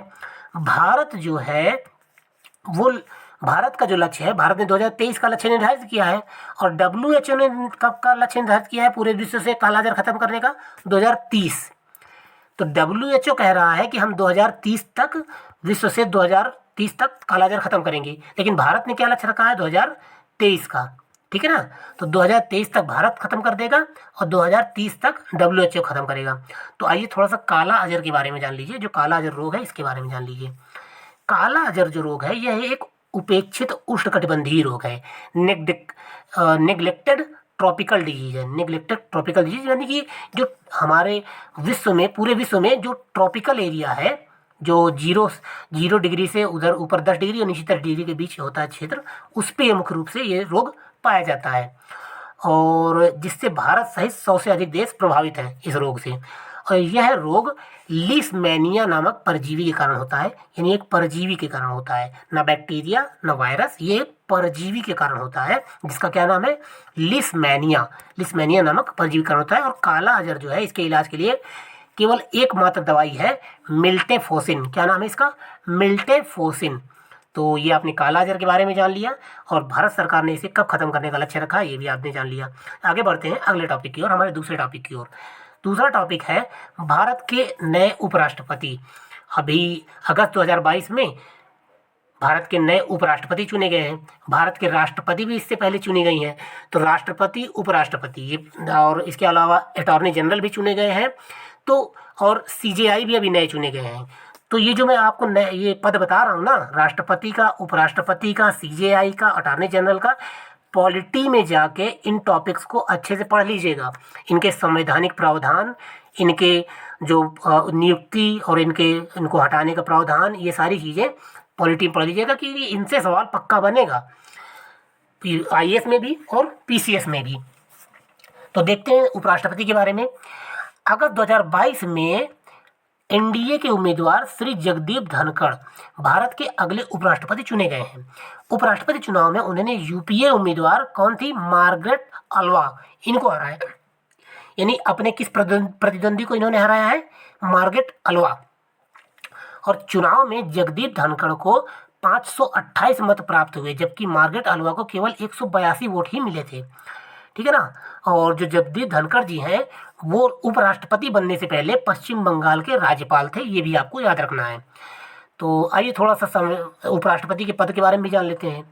उपराष्ट्रपति का जो पद है वो भारत का दूसरा सर्वोच्च संवैधानिक पद है। पहला कौन है, उपराष्ट्रपति, सीधी सी बात है। और दूसरे सर्वोच्च संवैधानिक पद उपराष्ट्रपति। और इनका कार्यकाल 5 वर्ष का होता है। और अनुच्छेद 63 में ये बात कही गई है कि भारत का एक उपराष्ट्रपति होगा। और अनुच्छेद 64 में कहा गया है कि उपराष्ट्रपति राज्यसभा का पदेन अध्यक्ष भी होगा। यानी कि राज्यसभा के अध्यक्ष कौन होते हैं, उपराष्ट्रपति ही होते हैं। और इसके अलावा आप उपराष्ट्रपति के बारे में जो मुख्य मुख्य बातें हैं पॉलिटी में जाके पढ़ लीजिएगा बहुत ध्यान से, क्योंकि इस पर एक पूरा एक काफ़ी लंबा फिर अगर बनाना पड़ेगा तो काफ़ी एक पूरी पीडीएफ तैयार हो जाएगी। तो आगे बढ़ते हैं अगले टॉपिक की ओर। अगला टॉपिक है मुजफ्फरपुर की खगोलीय वेधशाला। ये क्यों चर्चा में है भाई, मुजफ्फरपुर की खगोलीय वेधशाला जो कि मुजफ्फरपुर के लंगत सिंह, मुजफ्फरपुर कहाँ है, बिहार में। और बिहार के मुजफ्फरपुर में लंगत सिंह कॉलेज में 106 साल पुरानी खगोलीय वेधशाला को यूनेस्को की विश्व धरोहर में, जो विश्व वेधशाला है उनमें शामिल कर लिया गया है। अब क्यों चर्चा में है ये वेधशाला, क्योंकि यूनेस्को की विश्व धरोहर में इसको शामिल किया गया है। यह वेधशाला भारत के पूर्वी भाग में अपनी तरह की पहली वेधशाला है। यानी कि भारत के पूर्वी भाग में ये जो वेधशाला है ये केवल इकलौती अपनी तरह की इकलौती वेधशाला है। इसके अलावा जंतर मंतर में एक वेधशाला है, दिल्ली में भी एक वेधशाला है, ऐसे करके कई जगह पर वेधशालाएं हैं, लेकिन पूर्वी भारत में केवल एक ही है, मुजफ्फरपुर में, जो बिहार में है। और इस वेधशाला को मुजफ्फरपुर में कब स्थापित किया गया था, 1916 में स्थापित किया गया था, अंग्रेजों के टाइम पे। और किसने स्थापित किया था, प्रोफेसर रामचंद्र सेन ने। किसने, प्रोफेसर रामचंद्र सेन ने कॉलेज में खगोलीय वेधशाला स्थापित करने की पहल 1914 में की थी। और फिर 1915 में लंदन से कुछ उपकरण मंगाए गए थे वेधशाला के, और 1916 में इसे पूरी तरह स्थापित कर दिया गया था। तो हमने ये जाना वेधशाला के बारे में जो बिहार के मुजफ्फरपुर में है और यूनेस्को में शामिल हो चुकी है। तो अब थोड़ा सा यूनेस्को के बारे में भी जान लेते हैं। यूनेस्को की जो विश्व धरोहर है उनके बारे में जान लेते हैं कि भारत में कितनी यूनेस्को की विश्व धरोहर हैं। तो भारत में 40 विश्व धरोहर हैं इस समय। ठीक है, कितने हैं, 40 विश्व धरोहर। और पूरे विश्व की दृष्टि से देखा जाए तो 6वें नंबर पर भारत सबसे ज़्यादा विश्व धरोहर वाला देश है। और इन 40 में से 32 सांस्कृतिक धरोहरें हैं, 7 प्राकृतिक धरोहर है और एक मिश्रित धरोहर स्थल है। ठीक है। और जयपुर में जंतर मंतर भी यूनेस्को का विश्व धरोहर स्थल है, ये भी आप याद रखिएगा। तो आगे बढ़ते हैं अगले टॉपिक की ओर। अगला टॉपिक है इंदरमीत गिल के बारे में। कौन, इंदरमीत गिल। तो हाल ही में इंदरमीत गिल को विश्व बैंक के विकास अर्थशास्त्र के मुख्य अर्थशास्त्री और वरिष्ठ उपाध्यक्ष के रूप में नियुक्त किया गया है। अब IMF में, वर्ल्ड बैंक में अगर किसी भारतीय की नियुक्ति होती है तो उस पर सवाल बनना बहुत स्वाभाविक बात है। IAS में गीता गोपीनाथ के बारे में सवाल आया था और IAS परीक्षा में, और PCS में भी इस पे एक सवाल आया था जब वर्ल्ड बैंक में एक भारतीय अर्थशास्त्री की नियुक्ति हुई थी। तो अभी इंदरमीत गिल इनकी नियुक्ति हुई है, तो इनके बारे में भी थोड़ा सा जान लीजिए। तो वह इंदरमीत गिल जो है वो इस पद पर अमेरिकी अर्थशास्त्री कॉर्मेन रेनहार्ट का स्थान लेंगे और वह विश्व बैंक के मुख्य अर्थशास्त्री के रूप में सेवा देने वाले दूसरे भारतीय बन गए हैं। इसके पहले जो अर्थशास्त्री थे वर्ल्ड बैंक में वो कौशिक बसु थे, जो 2012 से 2016 तक उन्होंने काम किया था। ठीक है। तो इसके अलावा जो विश्व बैंक है यह एक विशिष्ट संस्था है। इसका मुख्य उद्देश्य सदस्य राष्ट्रों को पुनर्निर्माण और विकास कार्यों के लिए आर्थिक सहायता देना है। आपने अक्सर सुना होगा कि भारत में किसी प्रकार की परियोजना में वर्ल्ड बैंक हेल्प करता है, तो पुनर्निर्माण कार्यों में वर्ल्ड बैंक आर्थिक मदद करता है, ये बात ध्यान रखिएगा। और वर्ल्ड बैंक का मुख्यालय कहाँ पर है, वाशिंगटन DC अमेरिका में है। ठीक है। और इसकी स्थापना कब हुई थी, तो 1944 में वर्ल्ड बैंक की स्थापना हुई थी। तो ये आपने इंद्रमित गिल जी के बारे में जाना और वर्ल्ड बैंक के बारे में भी जो मुख्य बात है वो आपने जान ली। अगले टॉपिक की ओर बढ़ते हैं। अगला टॉपिक है काराकोरम विसंगति। क्या है काराकोरम विसंगति? अभी ये क्या है और क्यों चर्चा में है? तो हाल ही में जो कुछ शोधकर्ताओं ने खुलासा किया है कि जो काराकोरम रेंज है कश्मीर में, लद्दाख में, इस समय लद्दाख में पड़ेगी, कश्मीर में नहीं है। तो इस रेंज के ग्लेशियरों के कुछ क्षेत्र जलवायु परिवर्तन के कारण हिमनदों के पिघलने की विश्वव्यापी प्रवृत्ति के खिलाफ क्यों जा रहे हैं? यानी कि पूरे विश्व के जो ग्लेशियर हैं वो जलवायु परिवर्तन के कारण पिघल रहे हैं, लेकिन काराकोरम रेंज के जो ग्लेशियर हैं वो इसके ठीक उल्टी प्रवृत्ति दर्शा रहे हैं। कैसी प्रवृत्ति दर्शा रहे हैं? हिमालय के हिमनदों का द्रव्यमान घट रहा है। मतलब जो ये हिमालय के ग्लेशियर हैं उनका द्रव्यमान घट रहा है, और शोधकर्ताओं ने इस घटना को पश्चिमी विक्षोभ के पुनरुत्थान से जोड़ा है। यानी शोधकर्ताओं का मानना है कि जो वेस्टर्न डिस्टर्ब है, पश्चिमी विक्षोभ है, उसके कारण ये पुनरुत्थान हो रहा है। तो थोड़ा सा काराकोरम रेंज के बारे में भी जान लीजिए। काराकोरम रेंज कश्मीर में स्थित है। माफ़ कीजिएगा, ये कश्मीर में नहीं, इस समय लद्दाख में स्थित है। कश्मीर और लद्दाख में सम्मिलित रूप से स्थित है, ये ध्यान रखिएगा। जो पाकिस्तान, चीन और भारत की सीमाओं में फैली हुई है। काराकोरम रेंज कहाँ कहाँ फैली है? पाकिस्तान में भी है, चीन में भी है और भारत में भी है। कश्मीर की जम्मू कश्मीर में और लद्दाख में, दोनों में सम्मिलित रूप से फैली हुई है। और इसके अलावा उत्तर पश्चिम में यह अफगानिस्तान और तजाकिस्तान में भी तक फैली हुई है। ये जो रेंज है काराकोरम रेंज, ये उत्तर पश्चिम में अफगानिस्तान से लेकर तजाकिस्तान तक फैली हुई है। काराकोरम पर्वत श्रृंखला का अधिकांश भाग पाकिस्तान द्वारा नियंत्रित क्षेत्र गिलगित बल्तिस्तान में आता है, यानी पीओके रेंज में आता है पूरा, ठीक है। और काराकोरम रेंज की सबसे ऊंची चोटी कौन सी है? वो है K2। क्योंकि पीओके हम अपना रीजन मानते हैं, वो हमारा क्षेत्र है, इसलिए ये K2 भारत की सबसे ऊंची चोटी है और वो काराकोरम रेंज में है, और ये दुनिया की दूसरी सबसे बड़ी चोटी भी है एवरेस्ट के बाद, ठीक है। चलिए आगे बढ़ते हैं अगले टॉपिक की ओर। अगला टॉपिक है संजय अग्रवाल समिति। संजय अग्रवाल समिति किस लिए चर्चा में है? अब देखिए, अर्थशास्त्र में एमएसपी बहुत इंपॉर्टेंट है। आईएएस की परीक्षा में एमएसपी से क्वेश्चन बहुत बार पूछे गए हैं और पीसीएस में भी कई बार आए हैं। तो एमएसपी से रिलेटेड कोई भी न्यूज़ है उसको ध्यान से पढ़िएगा। तो एमएसपी से रिलेटेड न्यूज़ है संजय अग्रवाल समिति के बारे में।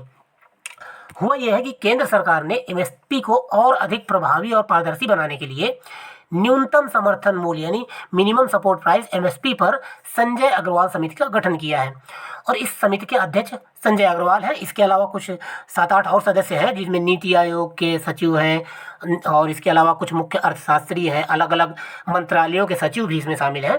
तो ऐसे करके ढेर सारे इसमें सदस्य हैं, और इस समिति में अन्य कई सदस्य शामिल हैं। और सरकार ने एमएसपी को वैध करने की मांग पर विचार करने के लिए एक समिति गठित करने का आश्वासन दिया था। आपने सुना होगा, आपको याद होगा, जब किसानों का बहुत बड़ा आंदोलन हुआ था तो सरकार ने आश्वासन दिया था कि हम एमएसपी पर पुनर्विचार करने के लिए एक समिति का गठन करेंगे। उसी वादे को पूरा करने के लिए सरकार ने संजय अग्रवाल समिति गठित की है एमएसपी के लिए। बस इतना याद रखिएगा। आपसे सवाल पूछा जाएगा संजय अग्रवाल समिति का संबंध निम्न में से किससे है, ठीक है ना। उसमें ढेर सारी चीज़ें देगा कि ये इसका समिति रोजगार उत्थान से है, इसका समिति विनिवेश से है, इसका समिति निर्यात संबंध से है या एमएसपी से है, ऐसे करके सवाल आएगा, ठीक है। तो आपको याद रखना है संजय अग्रवाल समिति के बारे में, ये एमएसपी से संबंधित है। अगले टॉपिक की ओर बढ़ते हैं। तो अगला टॉपिक है काटसा प्रतिबंधों के खिलाफ भारत को छूट। काटसा प्रतिबंध क्या है? काटसा जो है वो अमेरिका का एक प्रतिबंध है, ठीक है, और यह उन देशों पर लगाया जाता है जो रूस से आयात निर्यात करते हैं। तो अभी चर्चा में क्यों है ये तो बहुत पुराना प्रतिबंध है। तो अमेरिका जो अमेरिकी प्रतिनिधि सभा है या अमेरिका की जो संसद है, उसने काटसा प्रतिबंधों के खिलाफ भारत को छूट के लिए मंजूरी प्रदान कर दी है। यानी कि काटसा प्रतिबंध अन्य देशों पर लगेगा, लेकिन भारत पर इससे छूट है ताकि भारत रूस से खरीद सके सामान, क्या S-400 जैसे मिसाइल सिस्टम खरीद सके। तो काटसा का मतलब क्या है? पहले काटसा का मतलब है countering America's advertising through sanctions act, ठीक है ना। तो ये काटसा है। अब मैं आसान भाषा में आपको बताऊं तो काटसा जो है, चूंकि रूस अमेरिका का दुश्मन है, और अगर हम रूस से व्यापार करेंगे, रूस से कोई भी हथियार खरीदेंगे, तो हम पे अमेरिका प्रतिबंध लगा देगा। उसी के लिए अमेरिका ने काटसा नामक एक उपाय किया है, काटसा नामक एक प्रतिबंध बनाया हुआ है। लेकिन चूंकि भारत को रूस से S-400 खरीदना था, तो अब अमेरिका भारत पर प्रतिबंध तो लगा नहीं सकता, क्योंकि भारत से अच्छे संबंध उसे बनाने हैं। तो उसने भारत को छूट प्रदान की है काटसा के तहत। तो अमेरिकी सरकार, यह जो कानून है अमेरिकी प्रशासन को उन देशों पर प्रतिबंध लगाने के लिए अधिकृत करता है जो रूस से प्रमुख रक्षा उपकरण खरीदते हैं। अमेरिकी सरकार रूसी रक्षा और खुफिया क्षेत्रों के साथ लेन देन में शामिल देशों के साथ काटसा के तहत दंडात्मक कार्रवाई करने के लिए स्वतंत्र है। और यह काटसा प्रतिबंधों के तहत भारत को रूस से S-400 मिसाइल रक्षा प्रणाली खरीदने के लिए छूट प्रदान करता है। उम्मीद है कि आप काटसा के बारे में समझ गए होंगे और भारत को क्यों छूट दी गई है ये भी आप समझ गए होंगे। चलिए आगे बढ़ते हैं। अगला टॉपिक है अपनी इंटरनेट सेवा शुरू करने वाला भारत का पहला राज्य। अभी आप जानते हैं कि इंटरनेट सेवाओं को कौन रेगुलेट करता है या किसके द्वारा प्रदान किया जाता है, तो ये केंद्र सरकार का काम है। लेकिन भारत का एक पहला ऐसा राज्य है जिसने अपनी खुद की इंटरनेट सेवा शुरू की है, और वो कौन सा राज्य है उस राज्य के बारे में जान लीजिए। तो केरल अपनी इंटरनेट सेवा शुरू करने वाला पहला राज्य बन गया है, एकमात्र ऐसा राज्य है जिसकी अपनी इंटरनेट सेवा है। और केरल ने अपना खुद का ऑप्टिकल फाइबर नेटवर्क बिछाया हुआ है। ऑप्टिकल फाइबर नेटवर्क आप जानते हैं ना, ऑप्टिकल फाइबर से इंटरनेट गुजारा जाता है। तो केरल अपना खुद का optical fibre network KFON Kerala की सरकार के द्वारा ये बिछाया गया है। और राज्य में जो डिजिटल अंतराल है, डिजिटल अंतराल मतलब कुछ जो अमीर लोग हैं वो डिजिटल रूप से खूब अब लाभ उठा रहे हैं और गरीब लोग इसका लाभ नहीं उठा पा रहे हैं, तो इसको बोलते हैं डिजिटल गैप। तो इस डिजिटल गैप को पूरा करने के लिए केरल सरकार ने ये शुरू किया है, अपना खुद का इंटरनेट और अपना खुद का ऑप्टिकल फाइबर बिछाया है। और राज्य में डिजिटल अंतर को खत्म करने के लिए इसको शुरू किया गया। और सरकार के अनुसार इस परियोजना के तहत बनाया गया बुनियादी ढांचा केरल में वर्तमान दूरसंचार पारिस्थितिकी तंत्र का पूरक होगा। आर्थिक रूप से पिछड़े परिवारों को मुफ्त इंटरनेट प्रदान करने के लिए इंटरनेट सेवा प्रदाताओं को एकाधिक सिस्टम ऑपरेटर और दूरसंचार सेवा प्रदाताओं के साथ साझेदारी करना इसका लक्ष्य है। यानी केरल सरकार जो इंटरनेट सेवा प्रदान करने वाली कंपनियां हैं उनके साथ एक समझौता करेंगी कि गरीब लोगों को मुफ्त में इंटरनेट प्रदान किया जा सके। तो चलिए आगे बढ़ते हैं अगले टॉपिक की ओर। अगला टॉपिक है PIVOT। क्या है PIVOT? ये क्या है? तो IIT जो मद्रास है इसने इसके शोधकर्ताओं ने PIVOT नामक एक आर्टिफिशियल इंटेलिजेंस बेस्ड उपकरण विकसित किया है। तो PIVOT क्या है? PIVOT एक आर्टिफिशियल इंटेलिजेंस बेस्ड उपकरण है। आर्टिफिशियल इंटेलिजेंस मतलब जो स्वयं से निर्णय ले सकने वाला उपकरण, एक ऐसा उपकरण जो खुद से निर्णय ले सकता है, आर्टिफिशियल इंटेलिजेंस बेस्ड उपकरण है। और ये काम क्या करेगा? ये जो उपकरण है ये रोगियों में कैंसर पैदा करने वाले जीन की भविष्यवाणी करने में सक्षम है। यानी कि जो PIVOT है ये एक ऐसा आर्टिफिशियल बेस्ड उपकरण है जो किसी भी रोगी में अगर कैंसर जन्म ले रहा है, कैंसर धीरे धीरे पनप रहा है, तो ये तुरंत पता लगा लेगा और पता लगा के बता देगा कि इस व्यक्ति को कैंसर होने वाला है। तो ये है PIVOT। और ये आर्टिफिशियल इंटेलिजेंस आधारित उपकरण व्यक्तिगत कैंसर उपचार के लिए रणनीति तैयार करने में मदद करेगा। और PIVOT जो है ये उन जीनों की भविष्यवाणी करने के लिए डिजाइन किया गया है जो कैंसर पैदा करने के लिए जिम्मेदार होते हैं। ठीक है ना, ये ऐसी जीन को पकड़ लेगा या पहचान लेगा जो कैंसर पैदा करते हैं। तो आइए आगे बढ़ते हैं अगले टॉपिक की ओर। प्राकृतिक खेती सम्मेलन। अब ये सम्मेलन कहाँ हुआ, किसके द्वारा आयोजित किया गया, तो ये देख लेते हैं। तो ये जुलाई 2022 में प्रधानमंत्री नरेंद्र मोदी ने वर्चुअल मोड में सम्मेलन को संबोधित किया था। सबका प्रयास भारत के विकास को बढ़ावा देने का आधार है। यानी कि जो प्राकृतिक खेती सम्मेलन है ये कब हुआ था? जुलाई 2022 में हुआ था। किसके द्वारा इसका उद्घाटन किया गया था? तो प्रधानमंत्री नरेंद्र मोदी जी के द्वारा किया गया था। और इन्होंने कहा था कि सबका प्रयास भारत के विकास को बढ़ावा देने का आधार है। प्राकृतिक खेती सम्मेलन का आयोजन कहाँ किया गया था? सूरत के गुजरात में, मतलब सॉरी माफ कीजिए उल्टा बोल दिया मैंने, गुजरात के सूरत में किया गया था। ठीक है ना, सूरत जिले में, गुजरात के सूरत जिले में ये आयोजन किया गया था और इसका अनावरण प्रधानमंत्री नरेंद्र मोदी जी ने किया था। इसमें हजारों किसानों और अन्य हितधारकों की भागीदारी देखी गई जिन्होंने सूरत में प्राकृतिक खेती को सफलतापूर्वक अपनाया था। और इस अवसर पर प्रधानमंत्री नरेंद्र मोदी जी ने प्राकृतिक खेती मॉडल के प्रकाश जो महत्व है उस पर प्रकाश डाला है। यानी प्रधानमंत्री जी ने प्राकृतिक खेती को बढ़ावा देने के लिए उसकी विशेषताएं बताई, उसकी उपलब्धियां गिनाई और प्राकृतिक खेती को लाखों लोगों के भोजन उपलब्ध कराने में मदद कर सकती है, ऐसा जो है प्रधानमंत्री जी ने बताया था। और चूंकि प्राकृतिक खेती होगी तो इसमें उर्वरकों का और रसायनों का प्रयोग नहीं किया जाएगा, तो घातक बीमारियों से भी बचाव हो सकेगा। तो इसके अलावा इसमें जो कीटनाशक और रसायनों का उपकरण उनका प्रयोग नहीं किया जाएगा प्राकृतिक खेती में, तो ये इसका लाभ है। तो ये आपने जाना प्राकृतिक खेती सम्मेलन के बारे में। और इस तरह हमारे आज के 10 टॉपिक कंप्लीट हो गए, 250 टॉपिक कंप्लीट हो गए हैं। तो पीछे के जितने टॉपिक हैं इनको एक डबल स्पीड में अपना लगा के यूट्यूब पूरा रिवाइज कर जाइए। मिलते हैं अगले टॉपिक में अगले पार्ट के साथ। धन्यवाद।